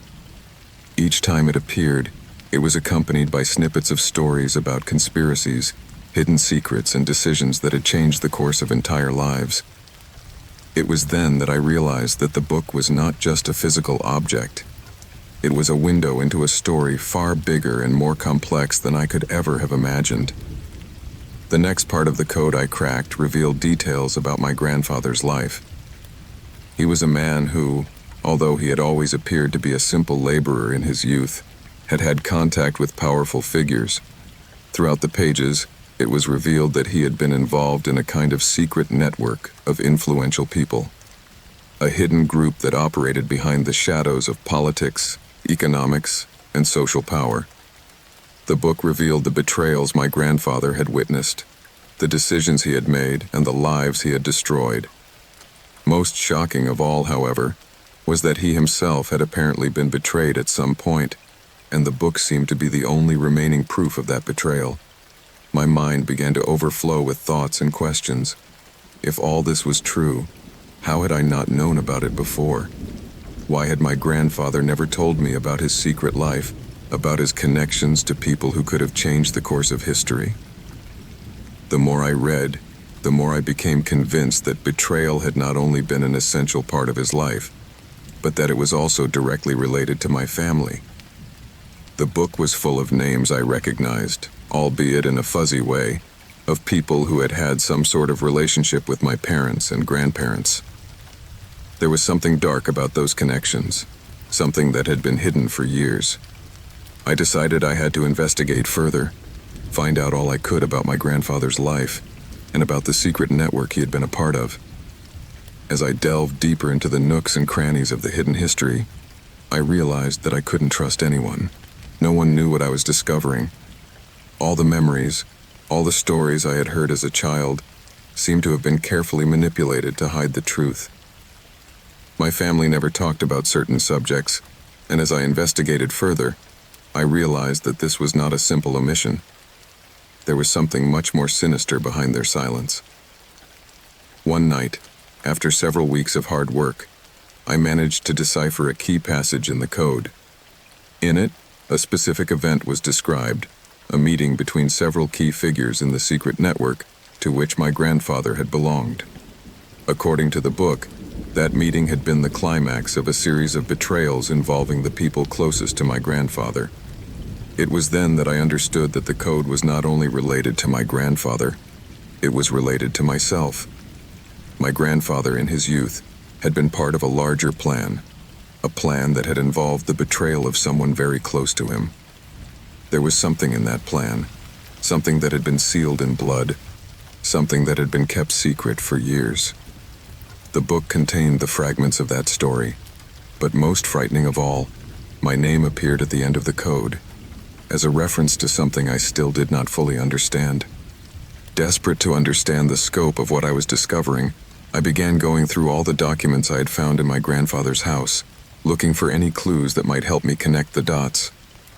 It was then that I found an old envelope, carefully tucked away among the yellowed papers. Inside was a letter, written by my grandfather. The letter was dated days before his death, and its contents took my breath away. In it, my grandfather admitted to having been part of a much larger conspiracy than he had revealed. He spoke of the betrayal he had suffered, the decisions he had made to protect his family, and how in the end the price he had paid had been too high. As I read, I realized that the code I had found in the book was not just a set of symbols or meaningless words. It was a map that led to a hidden treasure, the truth that had been hidden for so long. But I also realized that, in unearthing that truth, I was unearthing something far more dangerous. My grandfather, in the end, had made a decision to protect his family at all costs. And to do so, he had had to sacrifice those he loved most. The letter ended with a warning. Don't keep looking. What you have found is the last thing I must leave you. Look no further than this. Yet despite its words, I could not stop. I had come too far. The pieces of the puzzle were finally fitting together. My grandfather's story, the secret of the code, the betrayal, all had a deeper meaning. And it seemed I was destined to find out, by hook or by crook. I didn't know if what I was doing was the right thing to do, if I was risking too much, but I couldn't give it up. What had begun as a simple curiosity about an ancient book had now turned into a dangerous quest, a quest that would lead me to uncover the dark secrets my grandfather had tried to hide.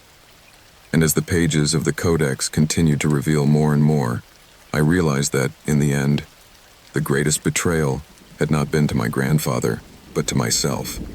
I had been so focused on searching for answers that I had failed to see that the greatest mystery was the one I had been carrying inside me all this time. I never knew why I bought the mirror. In my defense, I was in an antique store, surrounded by objects forgotten by time, and I couldn't resist my curiosity. It was a large mirror, with a carved wooden frame that, although slightly worn, had an elegance I didn't see in any other object in the store. Somehow, it seemed out of place among the broken relics and crumbling furniture. It stood in a corner, almost as if it was waiting to be discovered. The first thing I noticed as I looked at it was that something wasn't right. The image I was seeing was not completely true to reality. There was something extra, something distorted, as if I was seeing a different version of my reflection. The mirror, in its stillness, seemed to pick up something more than just my figure. I thought it might be the poor condition of the glass or maybe some kind of play of light, but something inside me told me it wasn't that simple. When I returned home with the mirror, I placed it in the hallway in front of my bedroom. Curiosity drove me to look at it again and again, although I couldn't help but feel uncomfortable every time I did. There was nothing particularly disturbing about it, but something in the air became thick, as if the object itself held some kind of secret. For the first few days, the mirror only reflected what it should. My face as I walked down the hallway, the afternoon shadows cast upon it, the empty silence of my home. However, something began to change. At night, as I passed near it, I seemed to see small details that were not there when I looked directly at it. Sometimes I would see a fleeting movement, like a shadow moving quickly in the reflection. Other times, an image would begin to form, something that did not correspond to the surroundings. They were vague visions, images that made no sense. But as time went on, the visions began to become clearer. The first of them was a woman. I hadn't noticed her before, but there she was, reflected in the mirror, a figure that didn't belong in my house. It was a young woman, with dark hair and a long dress, who seemed to be looking out a window. I could not see her in my surroundings, only in the reflection of the mirror. The first time I saw her, I thought I had imagined something, but the next day, the same image appeared again. My breathing quickened.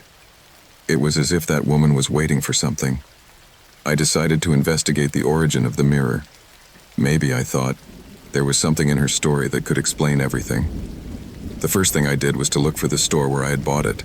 I had only a small handwritten address on a receipt I kept in my pocket. The owner of the store was an older man with a trembling voice and an evasive look. When I asked him about the mirror, he seemed surprised that I had acquired it. He said he didn't quite remember where it came from, but that it had been there as long as he himself had. He seemed to be avoiding giving me a clear answer, and when I mentioned the woman I had seen in the reflection, his expression changed to a mixture of discomfort and fear. In his defense, he offered me an old photograph he had found in the back of the store, wrapped in a layer of dust. It showed a group of people in front of an old house.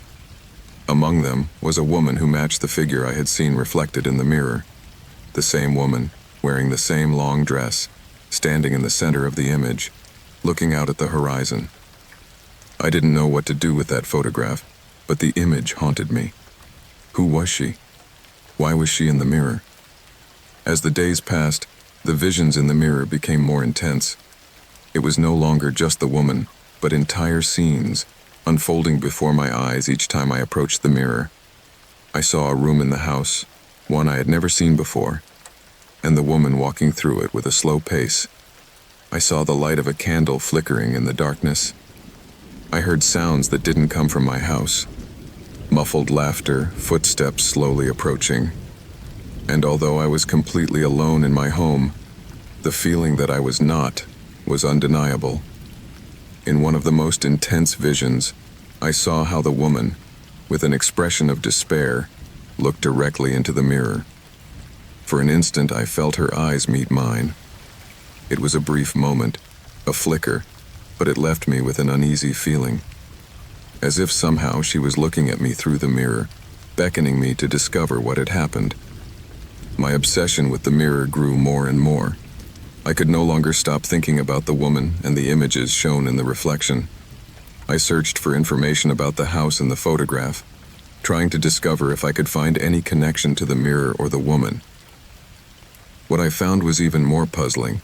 The house in the photograph had been destroyed in a fire decades ago, but not before several family members mysteriously disappeared.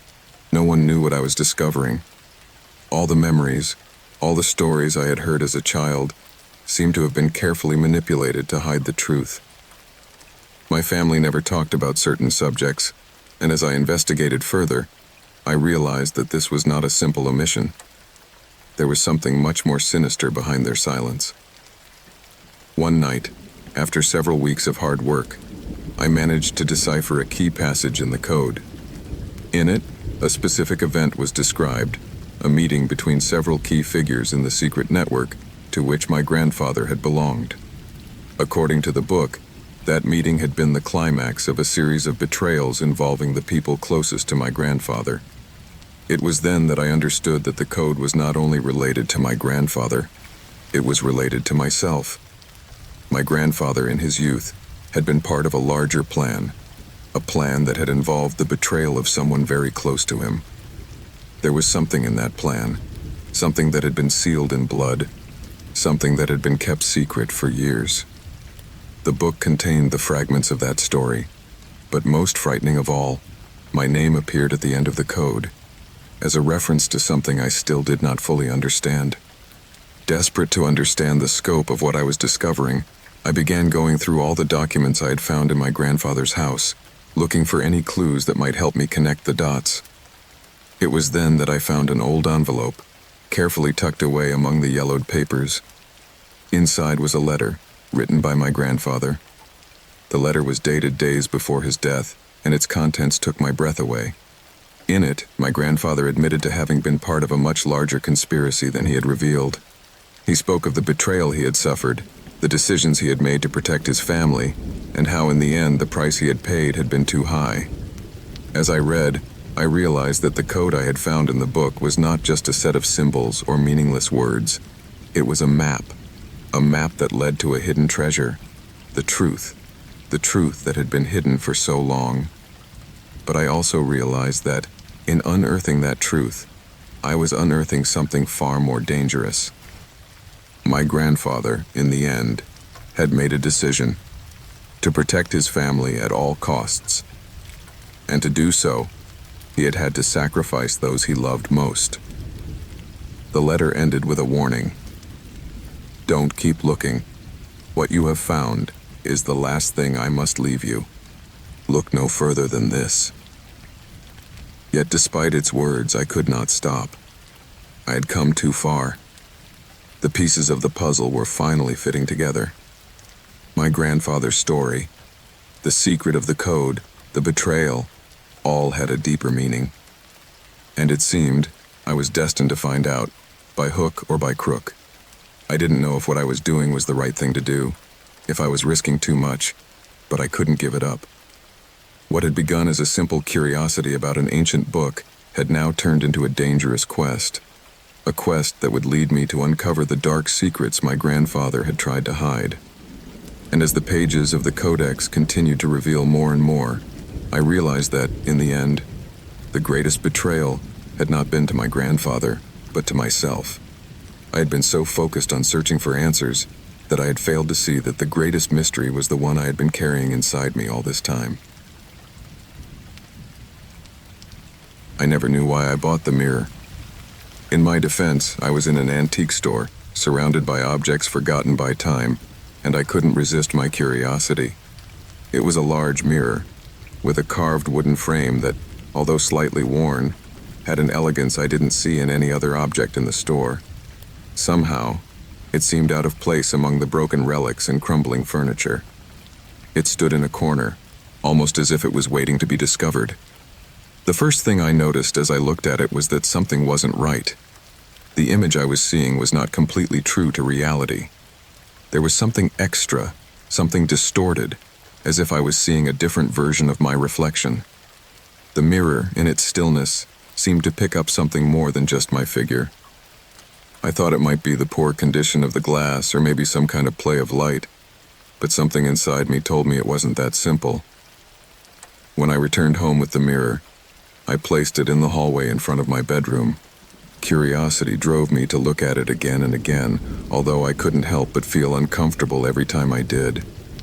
There was nothing particularly disturbing about it, but something in the air became thick, as if the object itself held some kind of secret. For the first few days, the mirror only reflected what it should. My face as I walked down the hallway, the afternoon shadows cast upon it, the empty silence of my home. However, something began to change. At night, as I passed near it, I seemed to see small details that were not there when I looked directly at it. Sometimes I would see a fleeting movement, like a shadow moving quickly in the reflection. Other times, an image would begin to form, something that did not correspond to the surroundings. They were vague visions, images that made no sense. But as time went on, the visions began to become clearer. The first of them was a woman.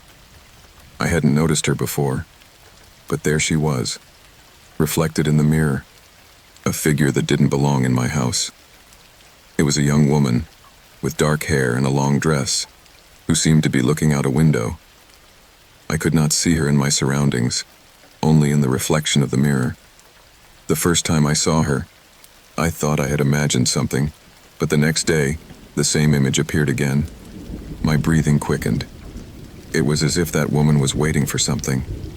I decided to investigate the origin of the mirror. Maybe, I thought, there was something in her story that could explain everything. The first thing I did was to look for the store where I had bought it. I had only a small handwritten address on a receipt I kept in my pocket. The owner of the store was an older man with a trembling voice and an evasive look. When I asked him about the mirror, he seemed surprised that I had acquired it. He said he didn't quite remember where it came from, but that it had been there as long as he himself had. He seemed to be avoiding giving me a clear answer, and when I mentioned the woman I had seen in the reflection, his expression changed to a mixture of discomfort and fear. In his defense, he offered me an old photograph he had found in the back of the store, wrapped in a layer of dust. It showed a group of people in front of an old house. Among them was a woman who matched the figure I had seen reflected in the mirror. The same woman, wearing the same long dress, standing in the center of the image, looking out at the horizon. I didn't know what to do with that photograph, but the image haunted me. Who was she? Why was she in the mirror? As the days passed, the visions in the mirror became more intense. It was no longer just the woman, but entire scenes, unfolding before my eyes each time I approached the mirror. I saw a room in the house, one I had never seen before, and the woman walking through it with a slow pace.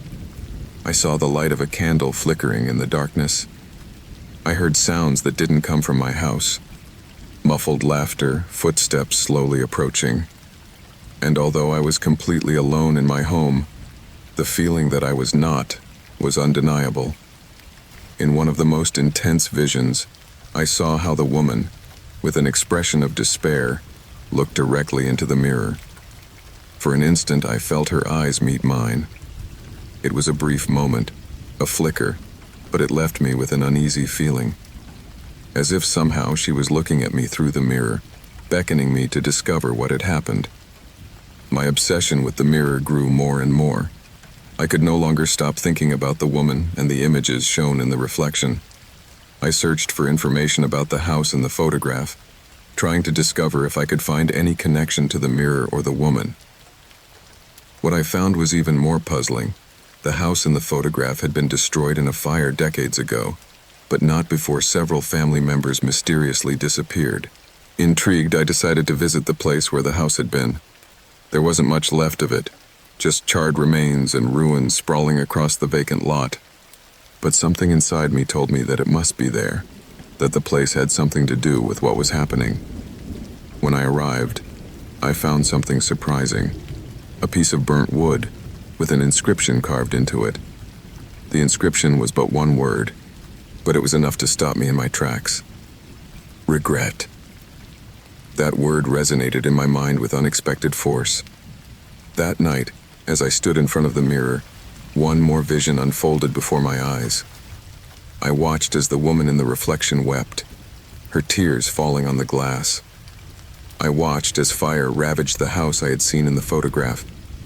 And, most disturbing of all, I saw the woman approach the mirror, reaching out her hand toward me, as if trying to reach across the surface to me. My heart raced. I didn't know what to do. What did she want from me? Why was she showing me all this? From that moment on, the visions intensified even more. The images were not limited to a simple reflection. Every time I approached the mirror, I felt as if something was trapping me, as if I was being absorbed by it. Memories of the woman, her suffering, her despair, took over my mind. I could not sleep. I couldn't think of anything else. The story behind the mirror, behind that woman, had begun to consume my life. I decided to confront the mirror once and for all. With my heart pounding and my mind full of questions, I stood in front of it, searching for answers. What happened next is something I will never forget. The reflection became distorted, as if the glass was breaking from the inside. The images of the woman, of the fire, of the house, merged with terrifying intensity. Then, a voice emerged from the darkness, a voice that seemed to come from everywhere. It was not a human voice, but I still heard it clearly. It told me that I could not escape what had happened, that the mirror was a link to the past, to a destiny I could not change. I woke up the next day on the floor, my face pressed against the cold marble of the hallway. The mirror was no longer there. I frantically searched for it all over the house, but there was no trace of it. Only the echo of his visions remained, the weight of what he had discovered. The mirror was gone, but the mystery was still there, inside me. I had touched something bigger, something darker, and although the mirror was no longer present, I knew that the answers, if I ever found them, would not be easy to accept. But one thing was clear: no matter how much I wanted to forget, the past always found a way to reflect itself. I was in my apartment, isolated as always, in a city that had given me more loneliness than memories. But that night, something strange happened. It was something so unexpected, so out of place, that at first I didn't know if I was dreaming or if it was really happening to me. It was a package, large, rectangular, with a thick craft paper wrapper. It was on my doorstep, a surprise in the middle of the storm, as if someone had left it in a place where the traces of whoever deposited it had been completely erased. The first thing that caught my attention, beyond the apparent normality of the package, was the name on the label. The sender was someone who was no longer in this world. It was handwritten, in strong, familiar letters, but with a touch of nervousness. A name that had been trapped in the past that I still didn't dare to dig up. Richard, my lifelong friend, the one who had died 6 months ago, in circumstances as strange as they were tragic. Richard and I had known each other since we were children. We had shared everything, from our first loves to the most absurd arguments, always with the certainty that our friendship would last forever. But, as often happens with people you think will be with you forever, he left abruptly, unexpectedly. And that death, even in its magnitude of sadness, left me with more questions than answers. No one knew for sure why it happened. Some said it was an accident. Others said it was suicide. No one could explain how or why. I received the package with trembling hands. It was wet from the rain, but the label was perfectly legible, almost as if it had been purposely made to be seen. How? I didn't understand. She hadn't received a letter from him in a long time, much less something so voluminous.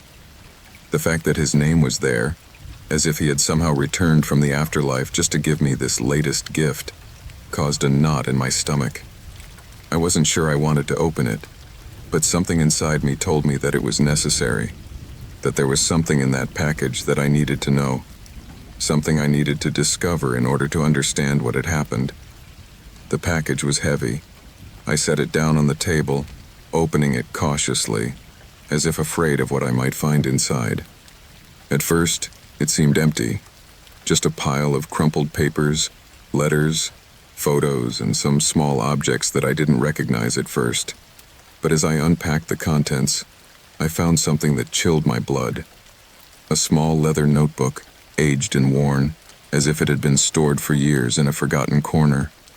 I opened it slowly, fearing what might be written in its pages.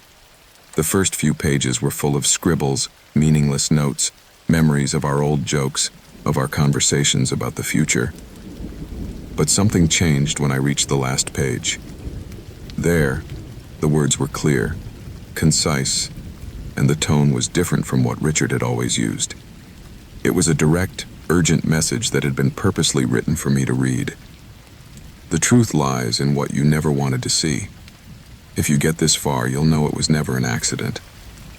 What happened has to do with you, and something I kept from you. Don't forget what I promised you. Look where you don't want to look. What you'll discover will change everything you know. My hands were sweating as I read those words. I was caught between despair and disbelief. What did it all mean? What did Richard mean by what you never wanted to see? What did he hide, and why was he leaving such a cryptic message after his death? I looked through the rest of the package, searching for some other clue, something that might give me a clearer idea of what was going on. Among the photos, I found one that made me pause. It was an old photo of the two of us, taken at a birthday party when we were teenagers. The picture looked normal, but on the back, in small print, was written an address. It wasn't just any address. It was an old house on the outskirts of town, one that had been vacant for years, a place that had belonged to one of our acquaintances, but had been abandoned long ago. Sweat was running down my back. Why was Richard leaving me this? The photo, the notebook, the address. It all seemed to connect somehow, but my mind couldn't quite put the pieces of the puzzle together.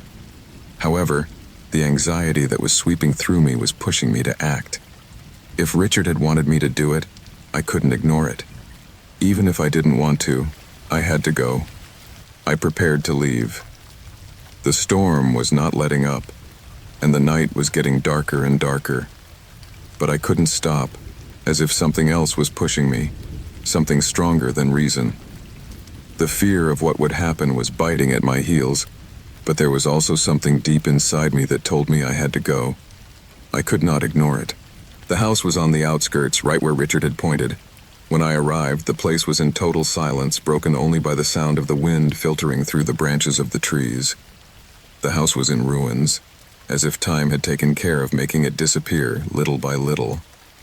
It was the kind of place one would not dare to visit at night, let alone in the middle of a storm.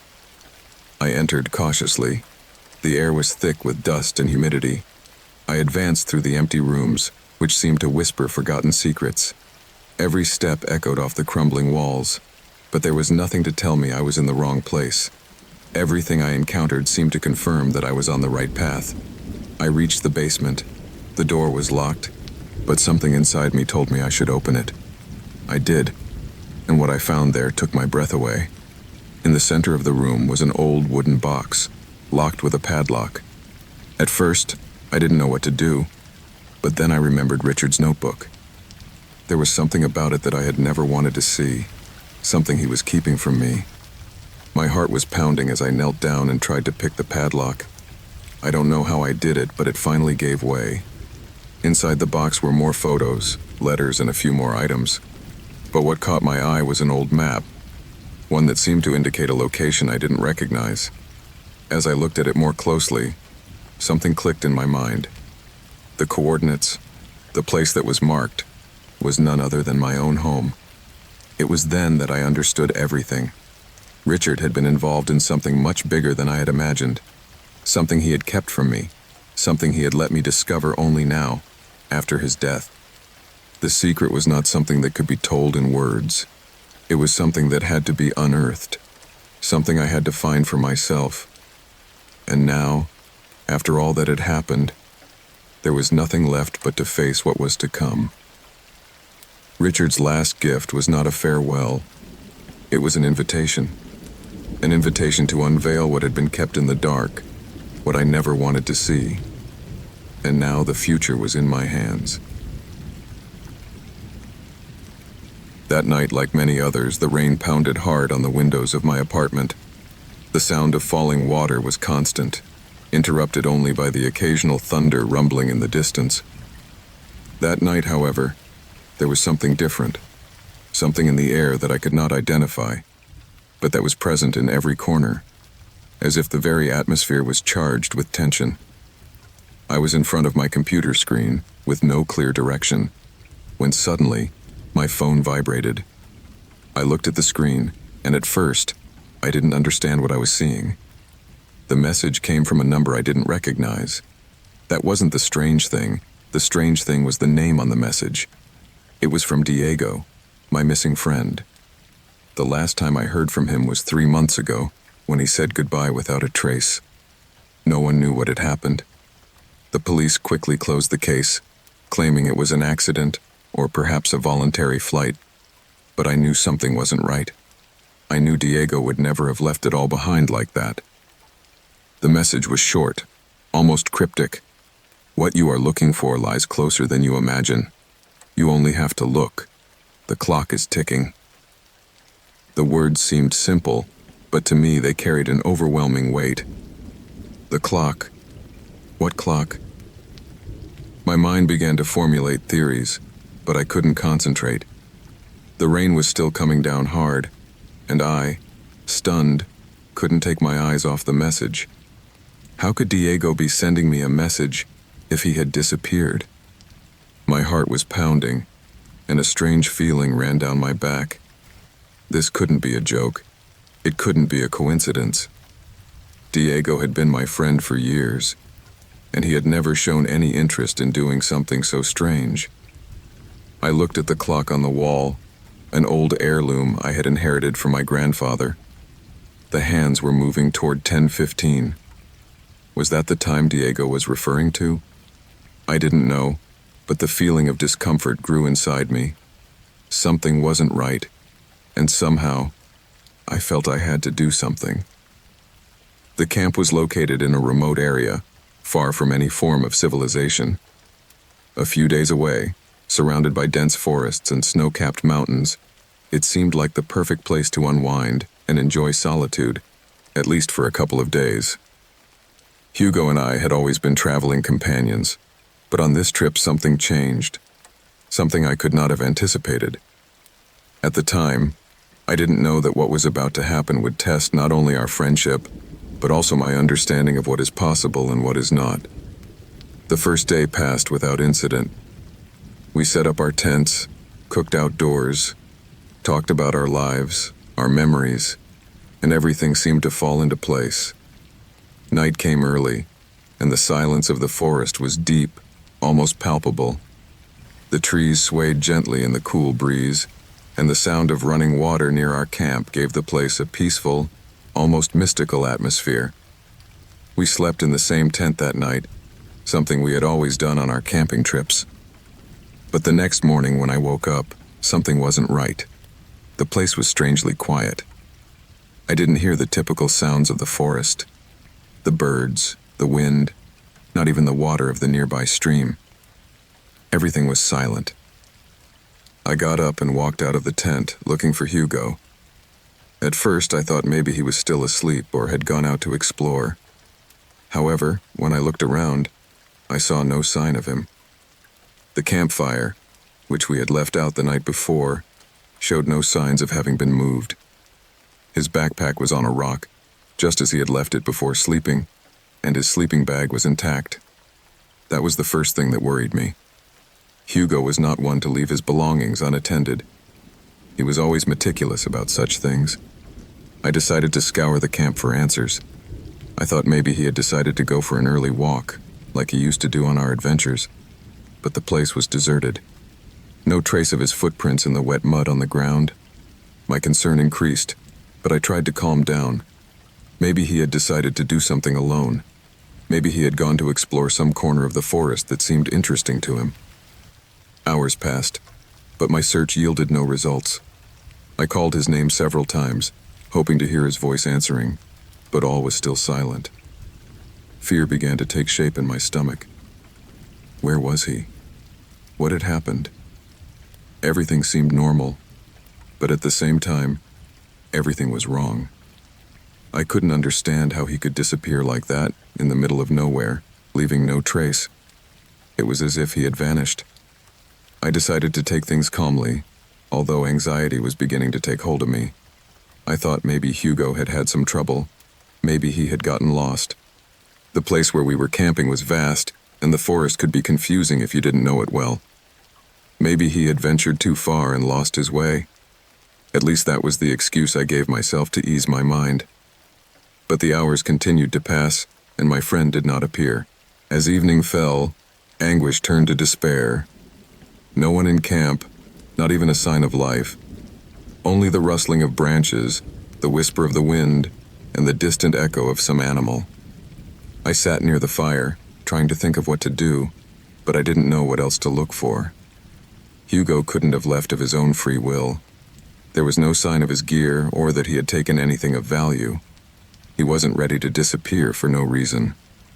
The darkness came on quicker than expected, and so did the cold. The temperature had dropped considerably, and I felt a knot in my stomach as I sat by the campfire.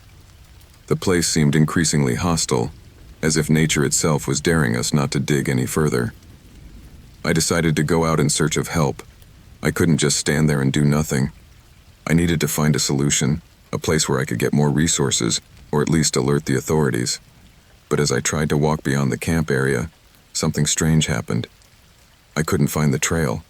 I tried to get my bearings, but the marks on the trees we had left when we arrived were faded or not visible. It was as if the forest had changed during the day. The shadows seemed to lengthen more than usual, and the trees looked taller, more imposing. I stopped and looked around, but fear had already taken hold of me. I couldn't tell if I was lost or if I was just imagining things, but there was something unsettling about the way the forest seemed to change around me. Finally, after what seemed like an eternity, I found the path I had followed when I arrived, but the place was not the same. There was something strange, something I couldn't explain. Maybe I was exhausted, maybe I had walked in circles, but it wasn't just that. There was something else. Hours passed, and the fear had already turned into a feeling of claustrophobia. The forest was much denser than I had remembered, and the sound of the wind rushing through the leaves filled me with a strange uneasiness. As I moved deeper into the thicket, the sun had already set completely, and the darkness seemed to engulf everything. At that instant, something caught my eye. An object. Among the branches near a small stream, I saw something that stood out among the mud. It was a piece of cloth, something familiar. I approached it cautiously, and my stomach lurched. It was part of Hugo's backpack, torn and dirty, as if it had been dragged by something.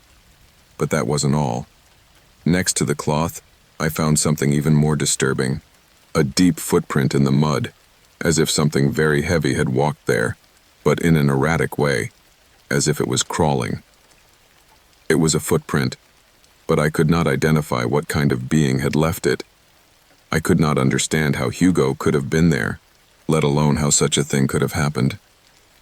I decided to go back to camp.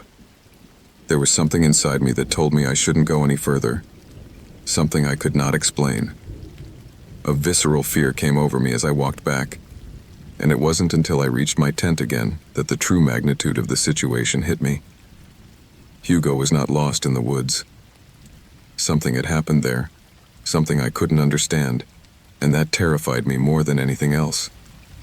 There was a force in that place, in that forest, that could not be explained.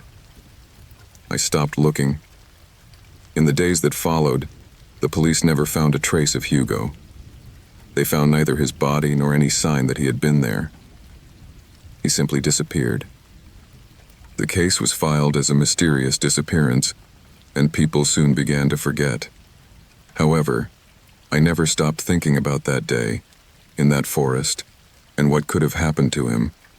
There was no logical explanation, but something told me that maybe there never would be. Sometimes on the darkest nights I still hear the wind rustling through the trees, as if someone was calling me. The day I received my grandfather's inheritance, I never imagined it would change my life.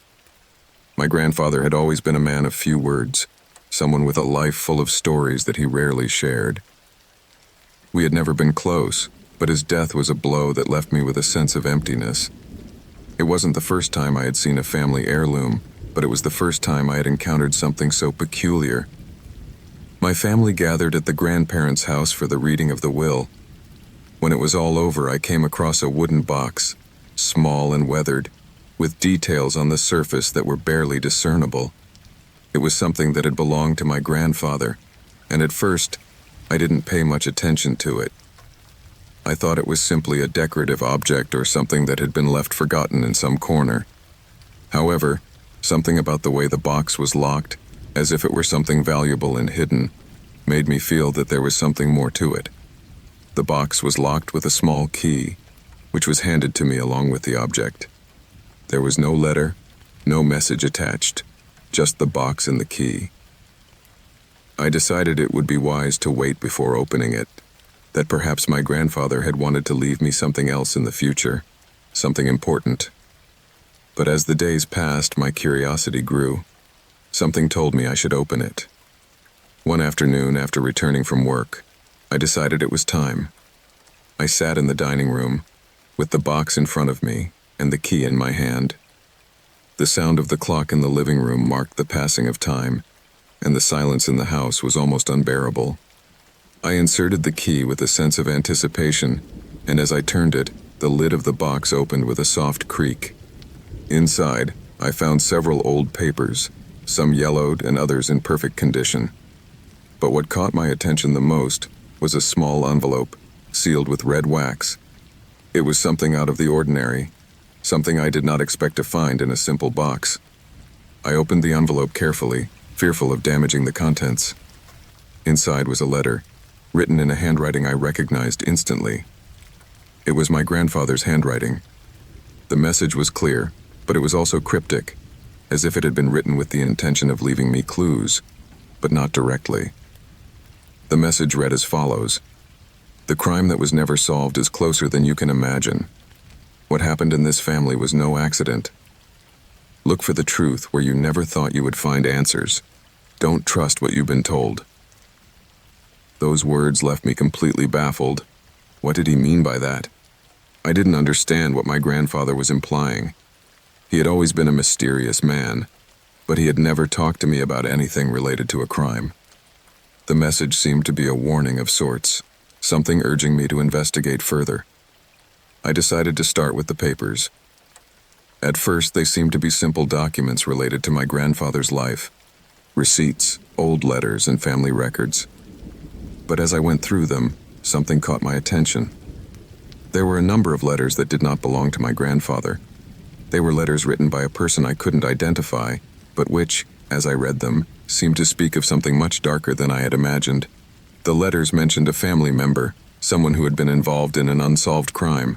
They didn't speak directly about the crime, but they hinted that there was something hidden, something my grandfather had tried to keep secret.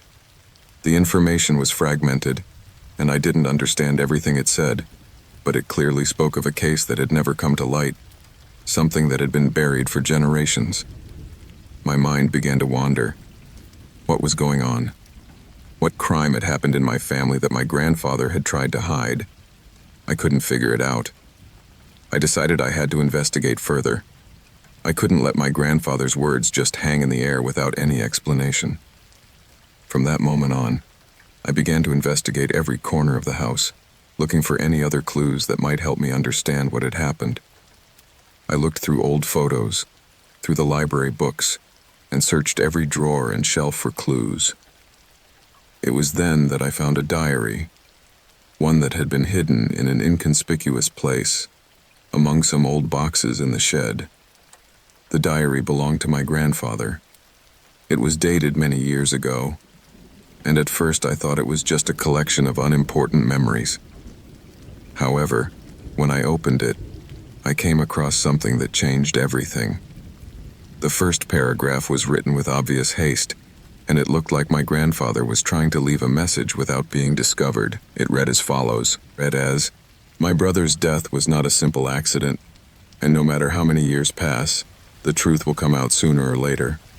No one else in the family knows what really happened, but I know what I saw. And even if it costs me my life, someone has to know. That fragment was enough to unleash my obsession. My grandfather had never told me about a brother, let alone a murder. Throughout my life, I had heard vague rumors about a missing brother, someone who had disappeared from the family long ago.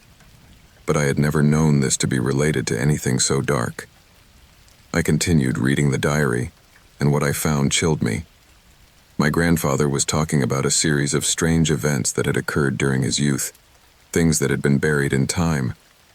According to what he had written, his brother had died under mysterious circumstances, and everyone had assumed it was an accident. However, my grandfather believed that someone in the family was involved in his death.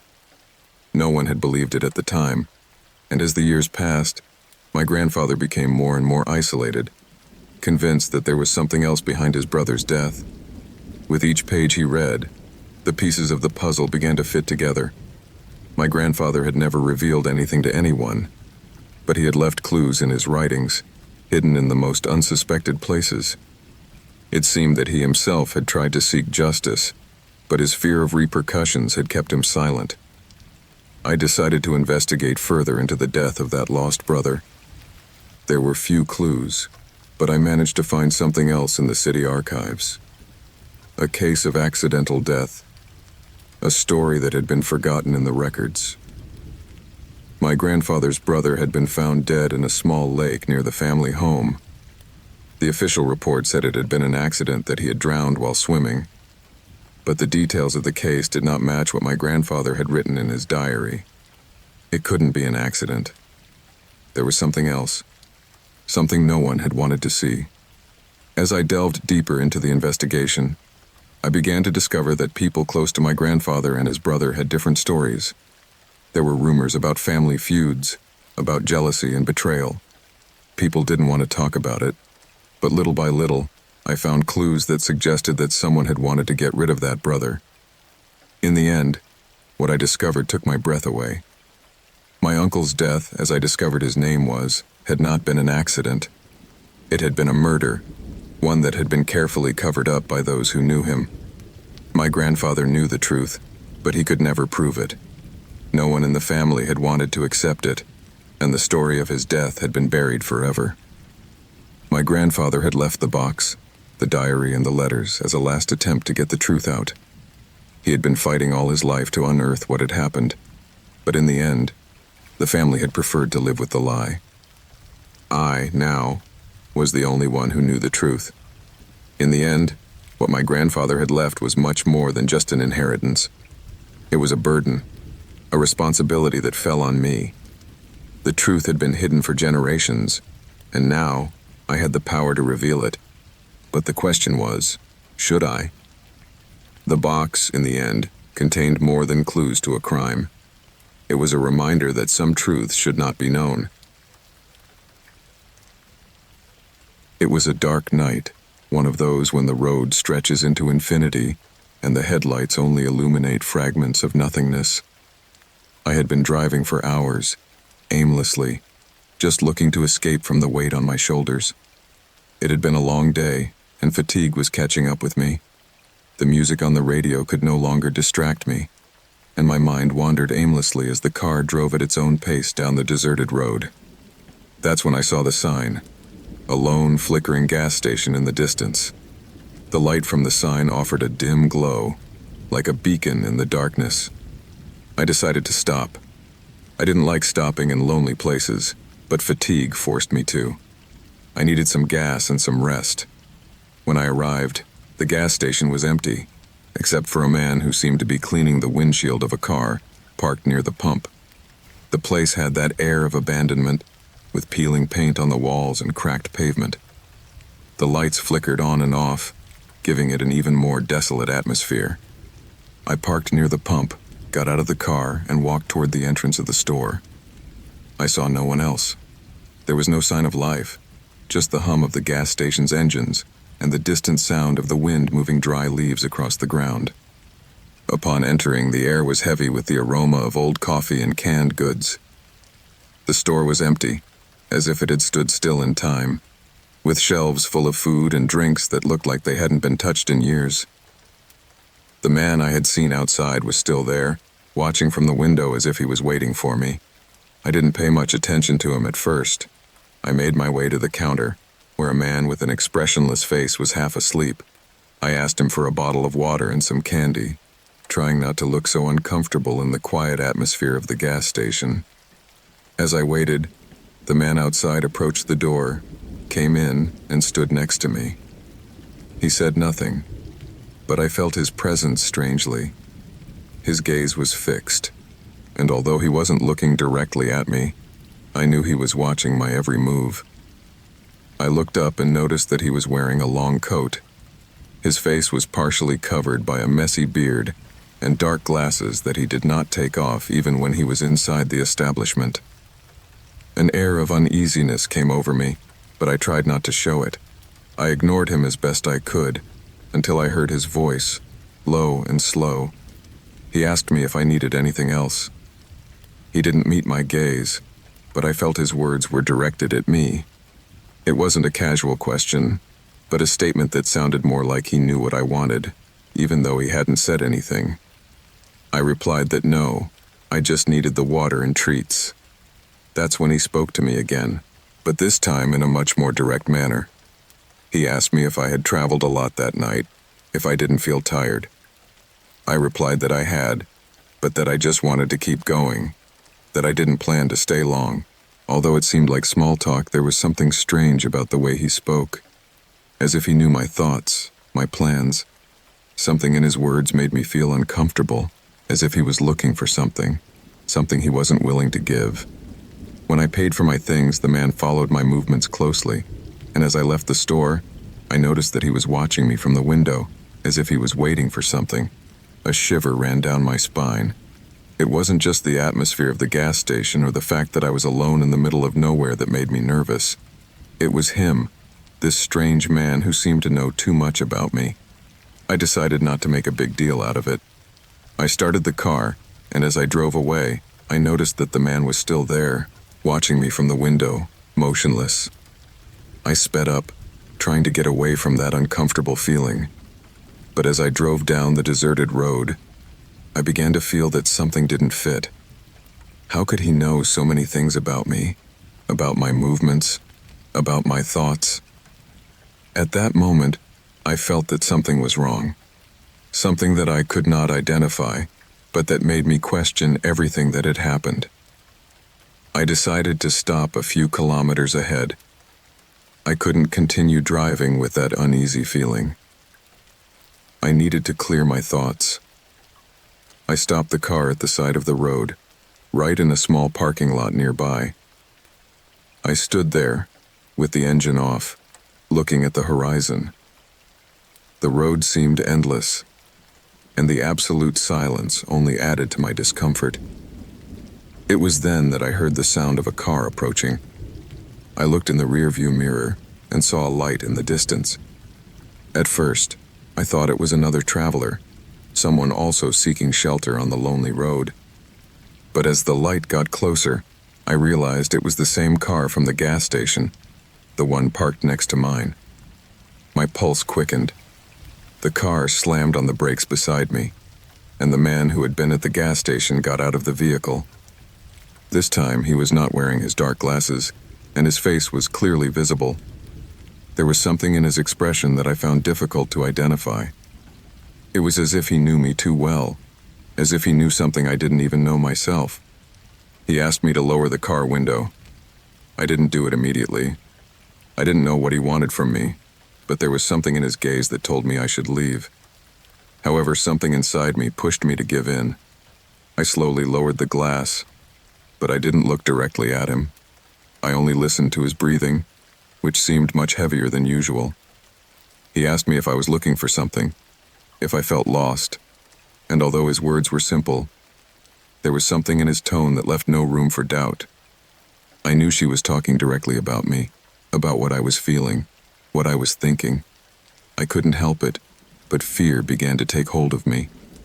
I asked him to leave me alone, that I didn't want to talk to him, but he didn't move. He just stood there, standing by the car, watching me as if he was waiting for an answer he didn't want to give. My mind was foggy, and panic was starting to take over. Finally, the man took a step back and said something that took my breath away. "Don't worry, it's not the first time you've done this, but this time, I won't let you get away." I didn't understand what he meant, but I instantly realized I wasn't alone. Something else had been going on since I arrived at that gas station, something that would haunt me for the rest of the night. I didn't know how, but this man seemed to know me better than I knew myself. I started the car hard and sped away, not looking back. I didn't stop until the nearest town appeared on the horizon. When I arrived, I looked for a place to stay, trembling with fear. That night I could not sleep. I thought over and over again about what had happened, and although I tried to rationalize it, something inside me knew that it had not been a simple coincidence. There was something more to that encounter, something I didn't want to understand. Since that night, I have never passed by that gas station again. The encounter with that man, the way he seemed to know so much about me, never stopped haunting me. And though days and weeks passed, the feeling that something inexplicable had happened never went away. Something about that road, something about that man, still haunts my mind, and I can't help but wonder if I will ever be able to escape what I discovered that night. The rain was hitting the windshield of the bus hard, as if the sky was furious. The lights of the road reflected on the wet asphalt, and the landscape seemed to disappear in the darkness of the night. I had decided to take this night bus home from a business trip. I was tired, more so than usual, and the gray atmosphere of the storm did not help to clear my mind. As I drove further down the lonely road, the feeling of discomfort increased. There was something in the air, an inexplicable heaviness that made me feel uneasy. The bus was not full, just a few passengers, most of them deep in thought or looking out of the window. I sat in a row of empty seats, not paying much attention to the others. The driver kept a steady pace, while the lights of the gas stations and small towns disappeared completely as we went along. The rain kept falling, and the sound of the water hitting the roof of the bus created an almost hypnotic atmosphere. My mind was wandering among scattered thoughts when a man, a stranger, sat down next to me. I was not aware of his presence until I felt him there, next to me, so close that I could almost feel his breathing. Truth be told, I was surprised I hadn't noticed him before, as the bus was mostly empty.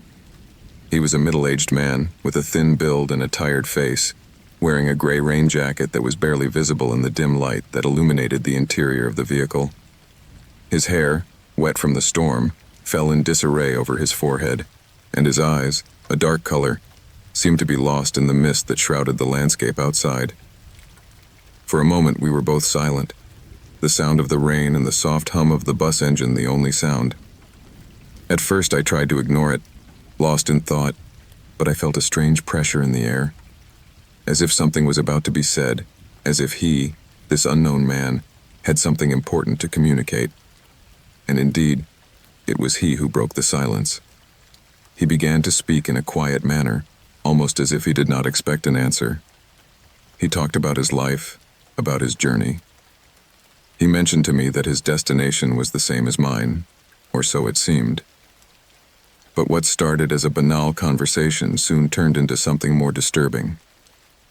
He told me that he had been traveling for years, from city to city, with no fixed home. His voice, though soft, had an intensity that could not be ignored. He spoke in a disconnected way, as if his words were echoes of something that haunted him. He told me that he had reached a point in his life where he no longer cared where he was going or what he was looking for. He was just traveling, like a wandering specter, looking for something he couldn't define. He looked at me with piercing eyes, as if trying to unlock a secret hidden in my own soul. The rain kept pounding the bus, and the road grew lonelier and lonelier.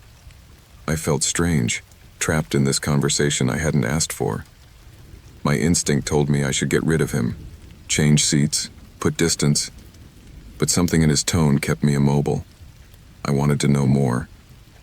It was then that he began to tell me the story that, although I didn't fully understand it at the time, would remain engraved in my mind forever. He spoke of a village lost in the mountains, one that had never appeared on maps.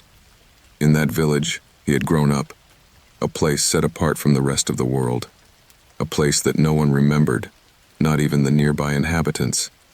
But there was something dark about that place, something his family had tried to hide. The man related that his family was connected to the disappearance of several people.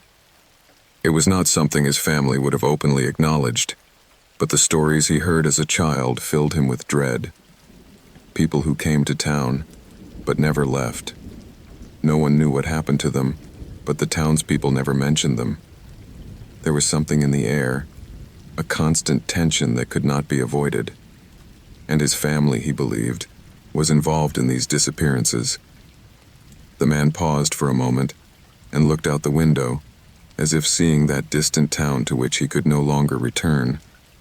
I could sense the sadness in his voice, but also a kind of resignation, as if, at some point, he had accepted that everything that had happened could not be changed. However, there was something else in his story, something that kept him trapped in that nightmare, something to do with his own family, something he could not leave behind. His story became more personal, and my sense of discomfort grew. He spoke of his brother, how when he was young, his brother had gone to town in search of answers. The man, who now sat next to me, never understood why his brother decided to stay in that place, why he never returned to the city or to the life he had known. For years, he had lived with the idea that his brother had simply disappeared, without reason, without cause. But, he felt, he had discovered something far more disturbing. I decided to act on my own. If no one else could help me, I would have to investigate the origin of this passport on my own. I started tracing the serial number I had found on the passport. It was a chain of information that led me from one place to another, always going around in circles, but never arriving at anything concrete. One day, as I reviewed more details, I discovered that the serial number matched several other passports, issued under different names, but all with eerily similar details. These were people who had disappeared under mysterious circumstances, people whose travel records did not exist, although their passports were fully registered. It appeared that someone had been manipulating identities, erasing fingerprints, and fabricating new records. I realized that somehow I was caught up in this web of identity theft. But most disturbing of all, my own identity seemed to have been swapped with someone else's. I decided to confront the person behind it all, though I didn't know how or where to find her. I started going through flight and hotel records, looking for anything that might shed light on my situation. That's when I discovered something even more disturbing. There was a flight registered in my name, a flight I didn't remember taking. The destination was a place I had never visited, a faraway country whose name sounded vaguely familiar, but which I could not place in my memory. Anguish consumed me. Each clue I found only led me to more questions, more unanswered questions. I felt like a specter in my own life, a blurred figure walking among someone else's memories. I couldn't trust anything or anyone, but there was something I had to do. If I wanted my identity back, if I wanted to understand what was going on, I would have to find out who was behind this charade. And as I got deeper into the mystery, something inside me told me that the answer was near. Perhaps the passport was just the beginning of a much bigger game, a game in which identities were exchanged, lives erased and traces removed, and I was caught in the middle of it all, not knowing if I could ever escape. As the rain pounded hard against my window, I realized something terrifying. I was no longer sure if it had ever really been me, or if my life had been stolen long before the passport came into my hands. I had never been a curious person. I'd always liked my routine, my little moments of calm and the habits that gave me stability. Living in a quiet neighborhood, with well-kept houses and clean streets, gave me a peace that I had never known anywhere else. Everything seemed perfect, until my neighbor started to be different. At first, I didn't pay much attention to him. He seemed like just another man in the neighborhood, someone with a life that probably didn't have much to do with mine. He lived in the house next door, a well-maintained dwelling, not too ostentatious, but with just enough semblance of order to not stand out either for its poverty or its wealth. He had a job in the center of town, or so it had seemed to me at first. But, as the days went by, I began to notice something strange, something that didn't fit. It was a series of small details that aroused my unease. It was one autumn afternoon, as the sunlight slipped through the branches of the trees, that I noticed something that puzzled me. I saw my neighbor, whom I will call Tomas, enter his house carrying a large box. It wasn't just any box, but one of those big wooden boxes you often see in mystery movies or stories about smuggling. It was heavy, dark in color, and looked ancient. Tomas dragged it to his garage, which had the door closed, something that caught my attention because he usually kept it open. After that day, things started to get weird. At first, I tried to rationalize my thoughts. It was just an old box, maybe filled with mementos or personal things. We all have those items in our homes that we keep for no apparent reason. But something wouldn't leave me alone.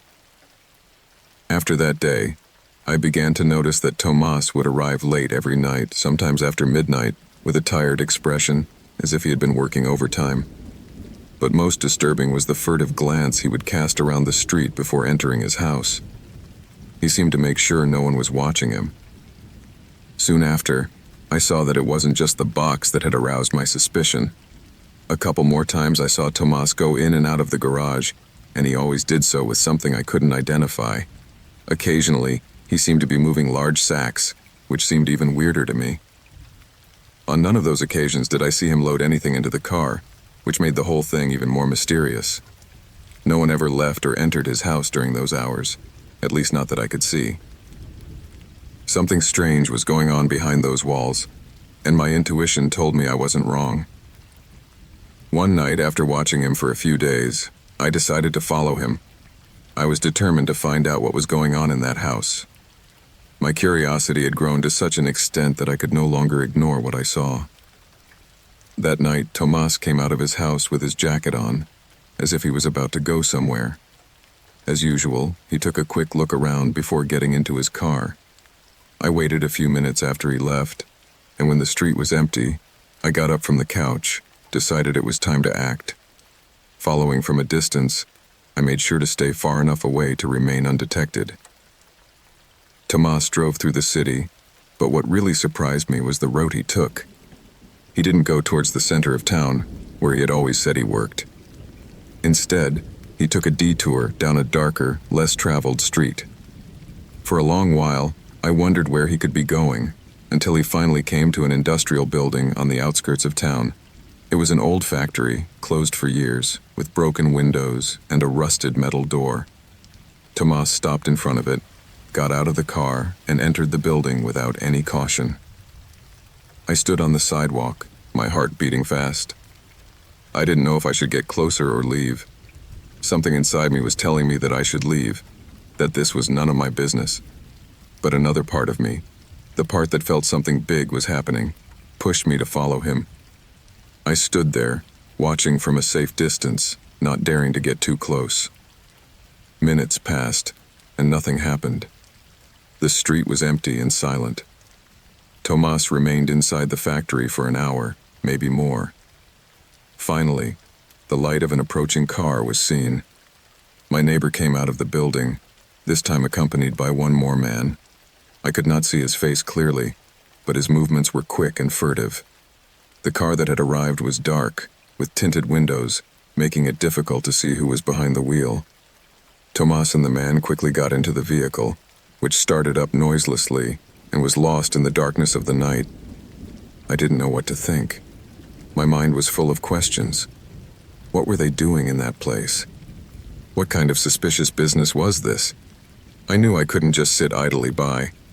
Something wasn't right, and my neighbor seemed to be involved in something much darker than I had imagined. Over the next few days, my paranoia grew.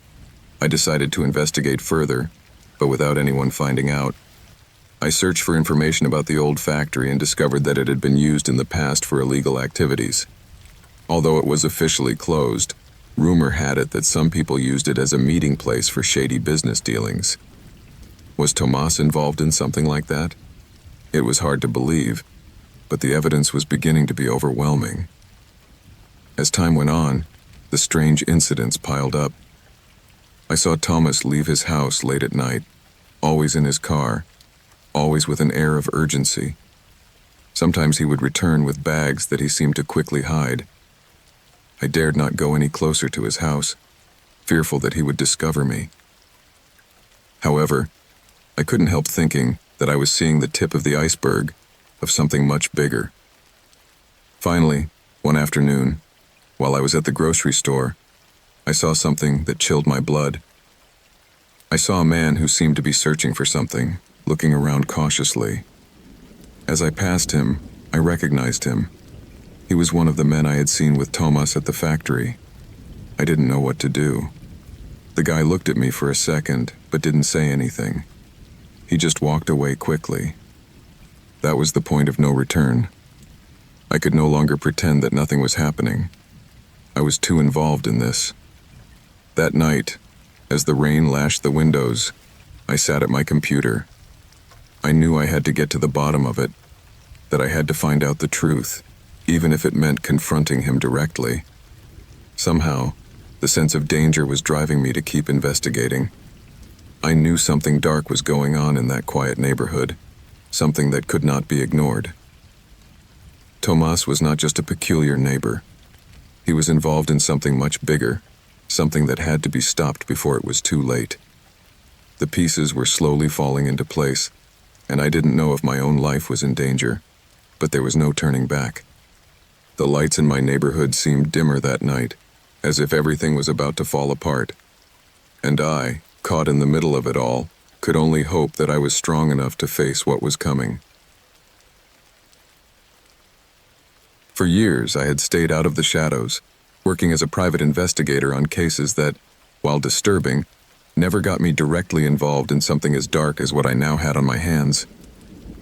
I never liked unsolved crime stories, the ones that crawled into the corners of the law, covered by the dust of oblivion. Until one man, a killer everyone called the Phantom, changed everything. His name was all over the news, but no one seemed to have a real clue who he was or where he was. It was as if he vanished into thin air every time someone approached him.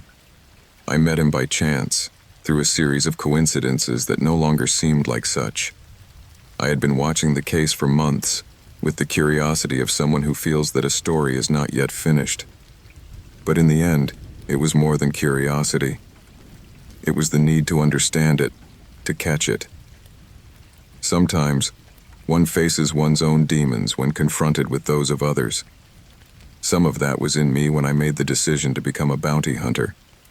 I remember the first time I saw his picture, the face of a normal man, or so it seemed. No one knew what he really looked like, because every time the police showed a picture, people had doubts. Witnesses described different people. Each one had a different version. But his signature was always the same: a cold, calculated, quick death without a trace. His victims fell in places where no one heard them, where the silence was absolute, as if nothing had happened.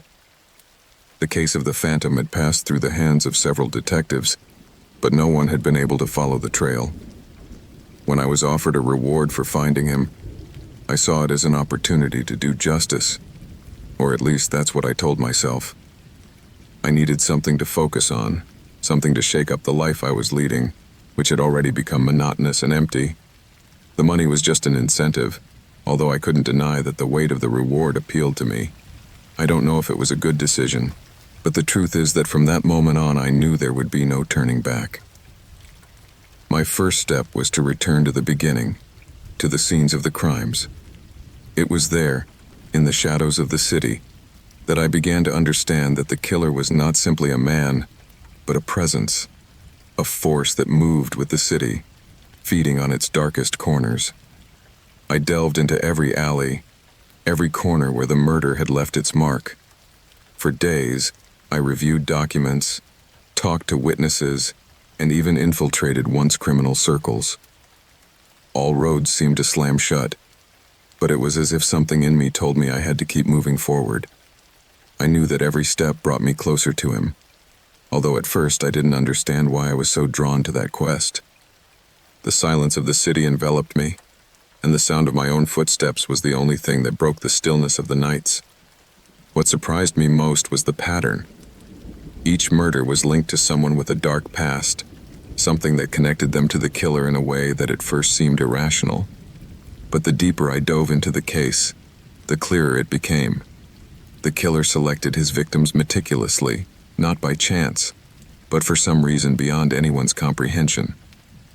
Each of them had something in common, something that was not obvious to the naked eye. It was then that I understood that he was not just an ordinary killer. The Phantom had a plan, a mission that he had carried out with surgical precision. The clues were scant, but what I found led me down a much darker path than I had anticipated. I discovered a connection between the murders and a series of secret documents that, in theory, should not have existed. They were records of a case closed years ago, in which a man, convicted of a similar crime, had been released under strange circumstances. The missing piece of the puzzle was revealed when I understood that the Phantom was not just a murderer. He was someone who was taking revenge for a past injustice. He wasn't just killing for pleasure. His hatred seemed directed towards something bigger, something to do with the corruption of institutions, the manipulation of justice. I decided to follow a trail that led me to an isolated house on the outskirts of the city, a place that wasn't even marked on maps. I had no idea what I would find there, but something told me it was the place where it all began. I arrived at dusk, as the light faded and darkness took over. The house was empty, or so it seemed. As I walked in, I felt a strange sensation, as if someone was watching me. There was no furniture, just empty rooms with broken windows. It was obvious that the place had been uninhabited for years, but still, something kept me on my toes. In one of the rooms, I found something I wasn't expecting, a series of photographs, all of the Phantom's victims. He wasn't just a random killer, he was building a mural, a map of destroyed lives. The images were organized, each with details written in the margins, as if the killer was archiving his work. Among the photos, I found a letter that spoke of his need for revenge. In its words, there was no regret. There was only a burning desire to destroy what he considered the true cause of his suffering. What I discovered changed me. He was not simply a man who killed for no reason. This was a man who was fighting against a system that had failed him, a man who had been left behind, invisible to the world. And now, he was determined to make sure the world could not forget him. Each victim was not just a murder, it was a declaration of war. The hunt went on for weeks, relentlessly, mercilessly. The police remained clueless, and I felt closer to him with every step I took. The Phantom was one step away from being caught, but the truth is, deep down, I knew it wouldn't be easy. This hunt wasn't just about finding a man, it was about facing the darkness of a broken society, the scars left by indifference. It was about recognizing that sometimes the evil is not in the face of the monster, but in the system that spawns it. Finally, I found it. He was in a hotel, hiding under a false identity, as if he had been waiting for someone to find him. He didn't fight. He didn't try to escape. When I approached him, I looked into his eyes and saw desperation. The Phantom was not just a man who wanted revenge. He was a man who had lost everything, who could no longer see the difference between justice and revenge.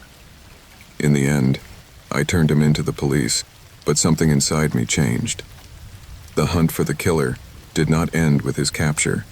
It is not just about the reward, nor the justice that is finally done, but the realization that the hunt for a man is also the hunt for the shadows of oneself.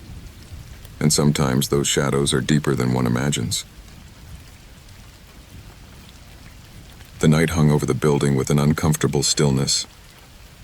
As always, I was in my apartment, looking out the window towards the city, watching the streetlights flicker faintly, mingling with the fog descending on the sidewalks. In the last few days, there was something strange in the air, something I couldn't quite identify, but it made me feel uneasy, as if something was about to happen. It wasn't paranoia, at least that's what I wanted to believe. But what happened that night would make me question everything. I lived in an old building, one of those that stand in the older parts of the city. It was a place of passage for some tenants who, like me, preferred the solitude of a modest home. It wasn't luxurious or even well-maintained, but it had its charm. And although the hallways often felt empty, I didn't think too much of it. Each neighbor was just another shadow to be crossed from time to time. The walls, though thin, did not allow conversations to be heard beyond my door, but still, one came to identify certain voices. Nothing out of the ordinary, until that night. It was a rainy night, the kind of storm that makes the sound of water falling on the roofs mix with the whisper of the wind, and the wind with the distant murmurs of the city. I had decided to stay home, reading a book I had found among my things, when I heard a noise coming from the hallway. At first, I thought it was the sound of someone dragging something across the floor, or a door slamming shut, but I soon recognized the desperate tone of footsteps echoing through the corridors. Someone was running. I stood up, curious, but did not move from the window. Curiosity is always stronger than reason at times like that, though I would soon regret it. It wasn't more than a few seconds before I heard a dull thud, followed by a silence that chilled me. The running stopped, but something in the stillness of that moment made me think it was no accident. I approached the door and cautiously opened it. The hallway was dark, illuminated only by the dim light of the building's spotlights. Nothing was moving. Nothing seemed out of place, except the whisper of the wind and the steady sound of the rain. I decided to walk toward the end of the hallway, in the direction of the corner apartment. The building was not large, so I knew the surroundings well. When I got to the end, I saw something that made me stop in my tracks. The door to the apartment next door was ajar. I didn't remember seeing it like that before, and it gave me an uncomfortable feeling. The door was slightly askew, as if someone had tried to close it in a hurry and failed. Intrigue, combined with slight anxiety, pushed me to move even closer. It was then that I saw him. A man dressed in dark clothes was hurrying out of the house. I could not see his face clearly, but his movements were agitated, hurried. There was no time to react, and he didn't stop either. I didn't hear a sound beyond this man's footsteps fading into the darkness of the hallway. My first impulse was to follow him, but something inside me stopped me. At that moment, I wondered if it might have been an overreaction, if I was imagining it all. But then the truth hit me in a brutal way. I approached the apartment door. I didn't dare enter, but peered through the small space between the door and the frame. The scene before me was more than disturbing. On the floor, near the table, lay a motionless figure. I couldn't help but let a wave of panic sweep through me as I realized what I was seeing. It was the body of my neighbor, the man who lived in that apartment, fallen, with a deep wound in his neck. The red of the blood contrasted with the gray of the floor, like a rapidly spreading dark paint. Fear paralyzed me for an instant. I didn't know what to do. Being so close to something so horrible left me completely speechless. The idea of calling the police seemed like a no-brainer, but I was also aware that I was alone at that moment, and the consequences of being the only witness to something so serious kept running through my mind. If someone saw me here, if someone knew that it was me who discovered the body, I decided I had to do something. Without thinking much more, I stepped back, closing the door behind me, and hurried to my apartment. I called the police. I gave them the address, tried to explain what I had seen without sounding too alarmed, and hung up as quickly as I could. But as I waited for them to arrive, something inside me told me that that call had sealed my fate. The police arrived in a few minutes, but the hour I spent in my apartment, waiting, felt like an eternity. The sound of cars and sirens reached my ears, but other than that, I could think of nothing else but what I had witnessed. The feeling of being caught between the duty of being a good citizen and the fear of being seen as an inconvenient witness gripped me. Who could tell what would happen next? When the officers arrived at my door, I showed them the way to the apartment where the murder had taken place. As soon as they entered, one of them approached me with a stern look, as if he had already deduced that I knew more than I was willing to tell. At first, I thought it would be a simple procedure, but as I saw the expression on their faces as they uncovered the corpse, something inside me changed. I was no longer just an observer. I had become part of the scene, and that was not something I could easily erase. Over the next few days, the pressure mounted. The detectives began asking questions, inquiring about my relationships with the deceased, about my interactions with the other tenants. There wasn't much to tell. My life boiled down to a couple of conversations with that man in the hallway, nothing really significant. However, I began to notice that some of the people who lived in the building were looking at me suspiciously. Something was not right. The police seemed to be suspicious of me, and the fact that I had been a witness put me in a dangerous position. I began to receive unexpected visitors, to hear whispers in the hallways when I thought no one was watching me. I would glance sideways at them, and in their eyes, I could read distrust. Something in the air had changed. Something was surrounding me, and I couldn't escape it. My daily life became unbearable. The shadows in the hallways felt longer, the stares more intense. Not only was I the prime suspect, but I was caught in a web of lies and manipulations that I didn't fully understand. With each passing day, the fear of being framed grew, and the weight of the murder on my conscience became more and more unbearable. The same officers who had come to interrogate me were now watching me closely. The threat of being fingered as the culprit was becoming more palpable. As the days dragged on and the investigations progressed, I felt the pressure of a truth that was not mine, but which was suffocating me anyway. The truth of the killer seemed to slip away, and my life was beginning to crumble under the weight of being the only witness who had seen something no one wanted me to have seen. I wondered if I could ever go back to being just another neighbor in an ordinary building, or if instead I had become part of a story I could no longer stop. A few weeks ago, my life was like anybody else's, full of small and big everyday problems, but overall, I felt stable. I was working in a consulting firm, one of those that seemed to have a polished and elegant corporate air. Nothing out of the ordinary. My day was a predictable routine, and my only challenge was to keep my place in a world where everyone seems to be striving for something bigger. I didn't ask myself questions about the company's goals or the people I interacted with. My job was clear, and as long as I got paid at the end of the month, everything was fine. But one afternoon, everything changed. I received an unexpected call from my direct superior, Marcos, who asked me to stop by his office as soon as I could. I had never felt that anything important could come out of such routine encounters, but that afternoon, when I walked into the office, something in the air told me that this was a different matter. Marcos seemed more tense than usual. His expression was grave, almost unsettling. He asked me to take a seat, and after a few seconds of awkward silence, he began to speak. He said he had discovered something in the company's files, something he could not ignore. A minor detail, but a crucial one.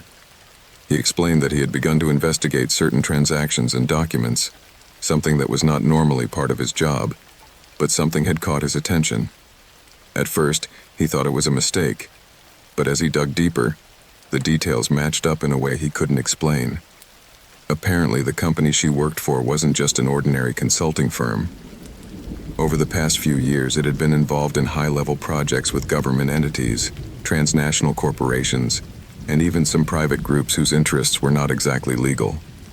The documents I had found suggested that my work was not just related to consulting. It was linked to something much bigger, something dangerous. The revelation left me cold. I didn't understand how it was possible. How had I come to be part of something like this? My mind began to spin, but before I could ask any questions, Marcos interrupted me and told me that he couldn't talk about it anymore. He had been threatened, and I knew that now his life was in danger. In turn, I knew mine was too. We had been watched, and the people we had become involved with were not simply business clients. Before I could take in the magnitude of his words, Marcos handed me an envelope. Inside was an encrypted document that I was to decipher as soon as possible. He asked me not to show it to anyone, to keep everything secret, because those behind this would not hesitate to remove any obstacle. I knew that what I was doing was risky, but I could not keep quiet. Neither he nor I. At least not while we had the chance to do anything about it. Marcos disappeared shortly after that conversation. The next thing I heard from him was that he had stopped responding to my messages. I called his home, his cell phone, but there was no answer. At first, I thought maybe he had gotten scared and run away, but the feeling that something was terribly wrong did not leave me. The investigation that Marcos started became my burden. At first, I just felt confused and lost, but the deeper I got into the documents, the clearer everything became. I discovered names of shell companies, transfers of large sums of money, and relationships with high-ranking officials in various governments. Everything indicated that something huge, far beyond a simple corporate conspiracy, was afoot. A corrupt system in which my own life and those of the people around me were compromised. As I discovered more, the facts became more dangerous. I began to notice unknown people watching me. There was always the same feeling in the air, as if someone was lurking. My movements seemed to be anticipated before I made them. It was then that I began to understand that I was not just a spectator, but a piece in a much bigger game. Days went by when I couldn't sleep. I felt persecuted, trapped in a web that was closing around me with no way out. I decided to follow the trail of the documents Marcos had given me. The only thing I knew was that my life no longer belonged to me, and the decisions I would make now could be my last. The street became a strange place. Every person I passed seemed to have a blank stare, a suspicious expression. Sometimes I saw vehicles following me, their lights always a little closer than usual. It was then that I realized that they had been watching me all this time. Not just my work, but my life. Everything had a purpose. I couldn't escape it. I decided to visit some of the contacts I had made at the company. I searched for answers, but soon discovered that they were too involved to be of any help. They seemed to live in fear, always looking over their shoulders, not daring to tell me more. Each of them, for some reason, seemed to be caught in the same game as me, but none had the courage to fight back. They all knew too much, but nothing they could do. What had been so important, so dangerous, that had silenced everyone? On one such visit, one person warned me to stop investigating. He told me that those who dared to expose the truth would disappear, and that what he had discovered could not be left uncovered. He showed me a couple of documents and photos that confirmed what I already suspected. The conspiracy had ramifications not only in large corporations, but also in the world's most powerful institutions. There was money, power, and human lives at stake. Everything had a price. Later that night, I received an anonymous phone call. The voice on the other end was cold, unrelenting. They told me they knew what I was doing, that I had gone too far, and that it was time to make me pay for my curiosity. At that moment, I understood the gravity of the situation. Not only was I putting my life at risk, but also the lives of the people I loved. My family, my friends, they were all in danger. Just continuing to search for answers was putting them in a deadly situation. That's when I decided I had to leave town, disappear for a while, erase all traces of my former life. I could not face them empty-handed. I knew I had to find irrefutable proof, something they could not destroy or silence. The truth, the damn truth, was my only way out. But getting out was not so simple. Every step I took, every place I went, I felt the invisible threads of this dark web following me closely. No one could be trusted. Everyone seemed to have something to hide. The days dragged on, the nights became endless. I felt as if I was trapped in a nightmare, where the rules of the game were no longer clear. and the price for the truth became higher and higher. Finally, I came to a terrifying conclusion. The only path to survival was to go beyond the limits of what I was willing to do. I could not save myself alone. I was in the hands of something much bigger, and I could only hope that that truth I had begun to discover, would set me free before they did. But at that moment I knew something else. The truth is never what it seems, and sometimes the biggest lies are the ones that save you, or destroy you. It all began on a gray night, that night that remained engraved in my memory forever. It was one of those nights when the wind blew strongly, as if the earth itself was trying to tear off the heavy burden of humanity. In the city, the street lights were flickering, and the sound of traffic was lost in the echoes of empty buildings. I was in my apartment, as so often, trying to find some peace in the midst of the maelstrom. But that night was not like the others. Something had changed, something that I couldn't identify but that made my blood run cold. It all happened when I got the call. At first I thought it was a joke, one of those things you get when you least expect it. But the voice on the other end of the line was too serious. And what it told me, although I didn't fully understand it at the time, would change my life forever. It was a warning, though I didn't know it until much later. The police had discovered something that involved me, something that should not have been in my life. It wasn't the first time the authorities had crossed my path, but this time it was different. There was something in the tone of voice that told me that this time it wasn't just a simple investigation. It was as if they knew something about me that I didn't know myself. Maybe it was because I had spent years in the shadows, doing things that had taken me away from the person I once wanted to be. I had chosen a dark path, one that could not be traveled without leaving behind everything I loved. Worst of all, I no longer knew how to stop. I didn't know how to react. My first intention was to stay home and try to think of a way to calm down, to find a reasonable explanation. But fear began to consume me. The fear of being caught, of seeing everything I had done crumble before my eyes. My life, which had already been marked by wrong decisions, was at a precipice. I could not turn back. I couldn't hide anymore. I decided to run away. I had no other choice. At first, I tried to ignore the fears that gripped me and told myself that I could do it. I could escape, disappear. I took the most important things: money, some documents, and nothing else. Nothing else mattered. I didn't care about my job, or my belongings, or even the city that had been my home for so long. I felt as if I had entered a kind of limbo, where nothing that I had left behind mattered anymore.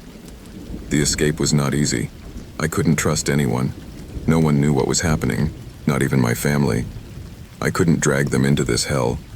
I had to be the one to bear the burden of my decisions. But at the same time, the love I felt for them tore me up inside. Every time I thought of my wife, of my children, a lump in my throat grew. I had left everything behind, but I could never stop thinking about them. I couldn't. I didn't want to. But I also knew that if I stayed, I would put them in danger. I couldn't risk something happening to them because of me. The first few days after the escape were the hardest. I had no idea where to go.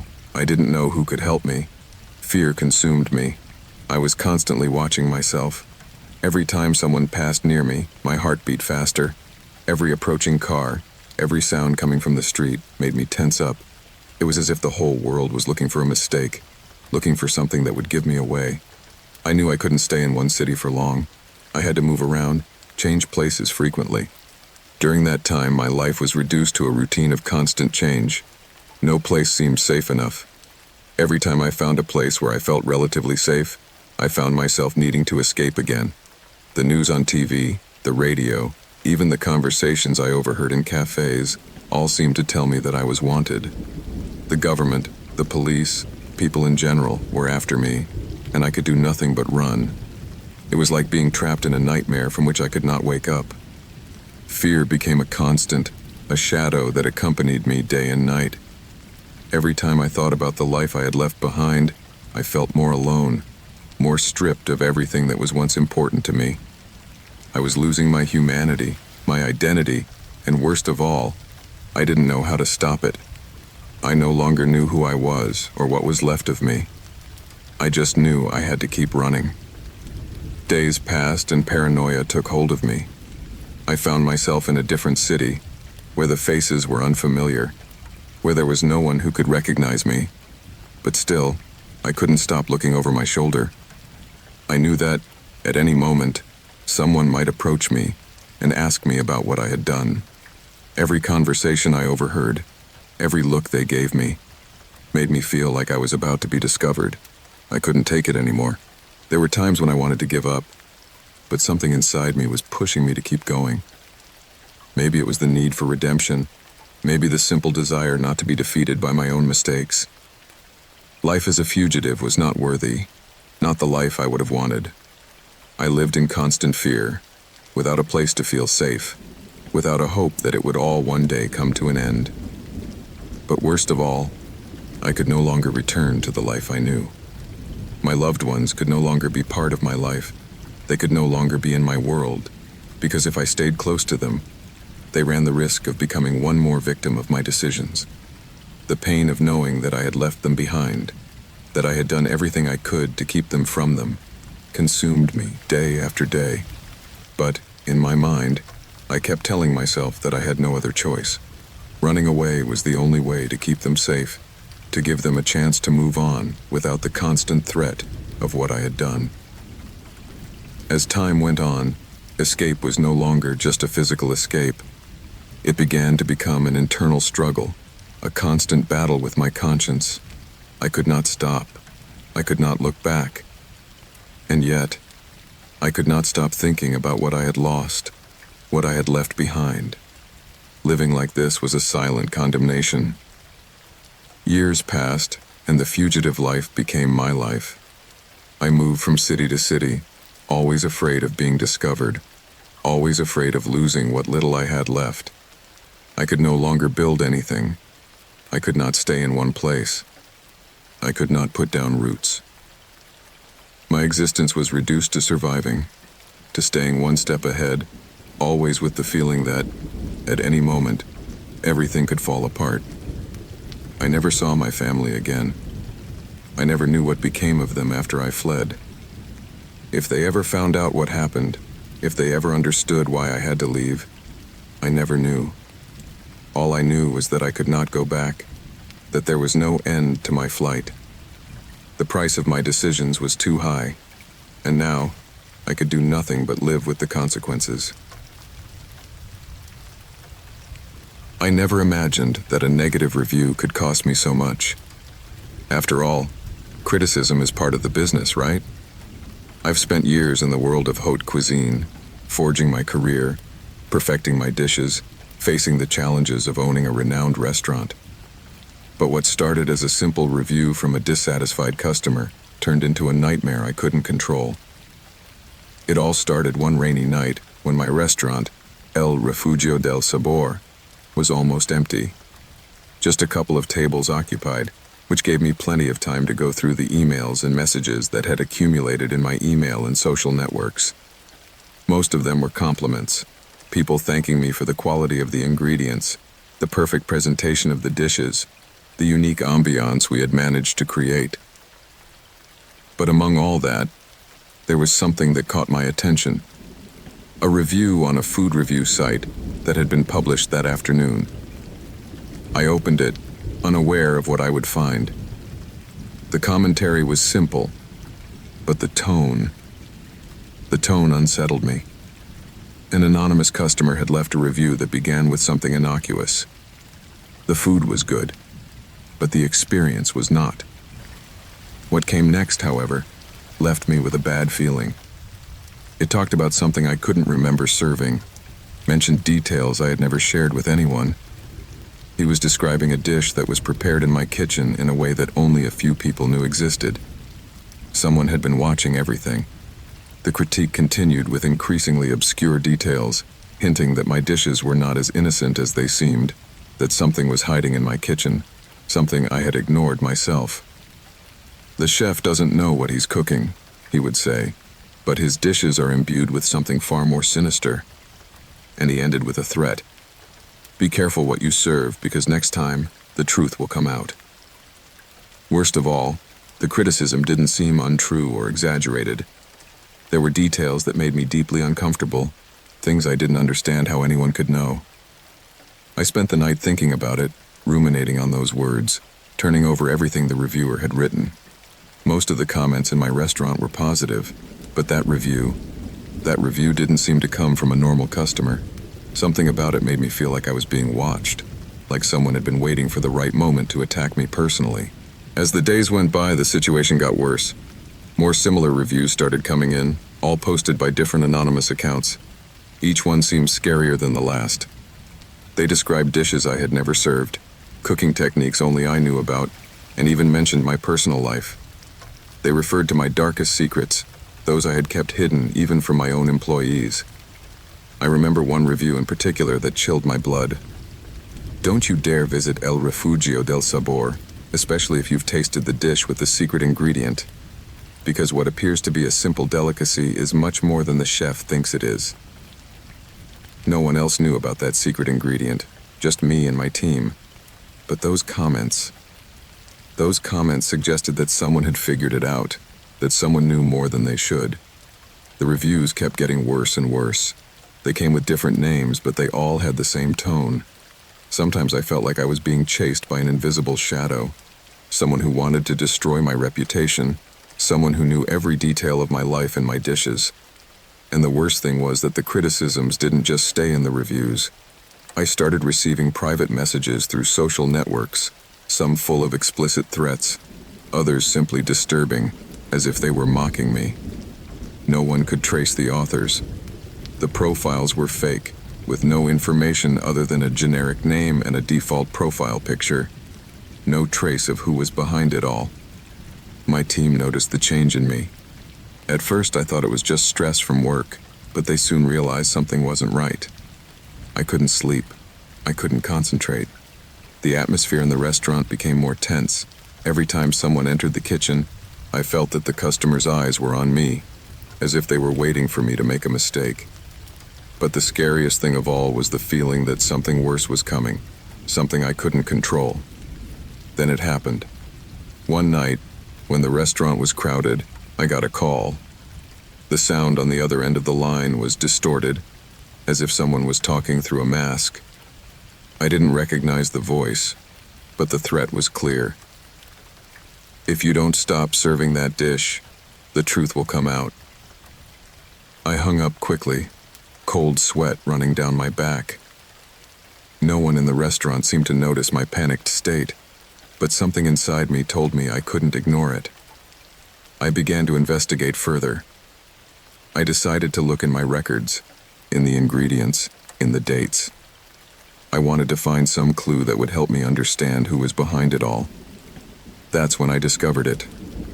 In an old recipe notebook, I found an entry I didn't remember writing. It said something about a very specific ingredient, something I should never have used. An ingredient that, although rare, was known for its obscure origin, something that was rumored in the world of haute cuisine but had never been openly mentioned. The ingredient in question was an exotic spice, brought from a remote place, known for its unique flavor, but also for its disturbing history. In the past, this spice was said to have properties that not only altered the taste, but also the perception, judgment, and mind of whoever consumed it. I had never used that ingredient officially, but I had experimented with it in a personal recipe I prepared in my early days in the kitchen. At the time, I didn't think it could cause problems, but now it all made sense. Someone had discovered it. Someone had been watching my experiments in the kitchen. That night, I decided to confront my team. I asked them if anyone had noticed anything strange, if anyone had found anything odd in the kitchen, in the ingredients. But none of them knew anything. I was alone in this, and that feeling terrified me even more. I couldn't trust anyone. I couldn't even trust my own judgment. Every shadow, every noise, every glance seemed to be part of a game I could no longer escape. As the threats increased, so did my paranoia. The pressure on me grew, and with it, the feeling that I was being watched at every turn. I felt that someone was waiting for the right moment to destroy me, to expose me publicly for something I didn't even know I had done. The criticism got to the point that one day, just before the restaurant opened, I received one last threat. This time the phone line was clear, and the voice on the other end was clearer. "It's your last day, chef. If you don't stop now, it will be too late for you." I hung up without thinking. My mind was already on the verge of insanity. That night, when the restaurant was full and the bustle of diners surrounded me, something changed. I felt a weight on me, as if the air itself was thicker. As I served the last course, I realized that something strange was happening. The customers who had previously enjoyed my food were now looking at me with a blank expression, as if the plates were more than just food, as if they were waiting for something I couldn't identify. And then, it happened. Someone in the crowd started shouting. The criticism was so intense, so heartbreaking, that the whole restaurant stopped. The customer began to accuse me of something I didn't understand, something to do with the spice, with the ingredient, with something that had been hidden in my kitchen. I didn't know what to say. Chaos ensued. Eyes turned to me, and I was paralyzed in the middle of it all. The memories, the threats, the criticisms, everything came crashing down on me. I never knew who was behind it all, but I knew one thing for sure. The truth had finally come out. And with it, my career, my restaurant, and my life fell apart.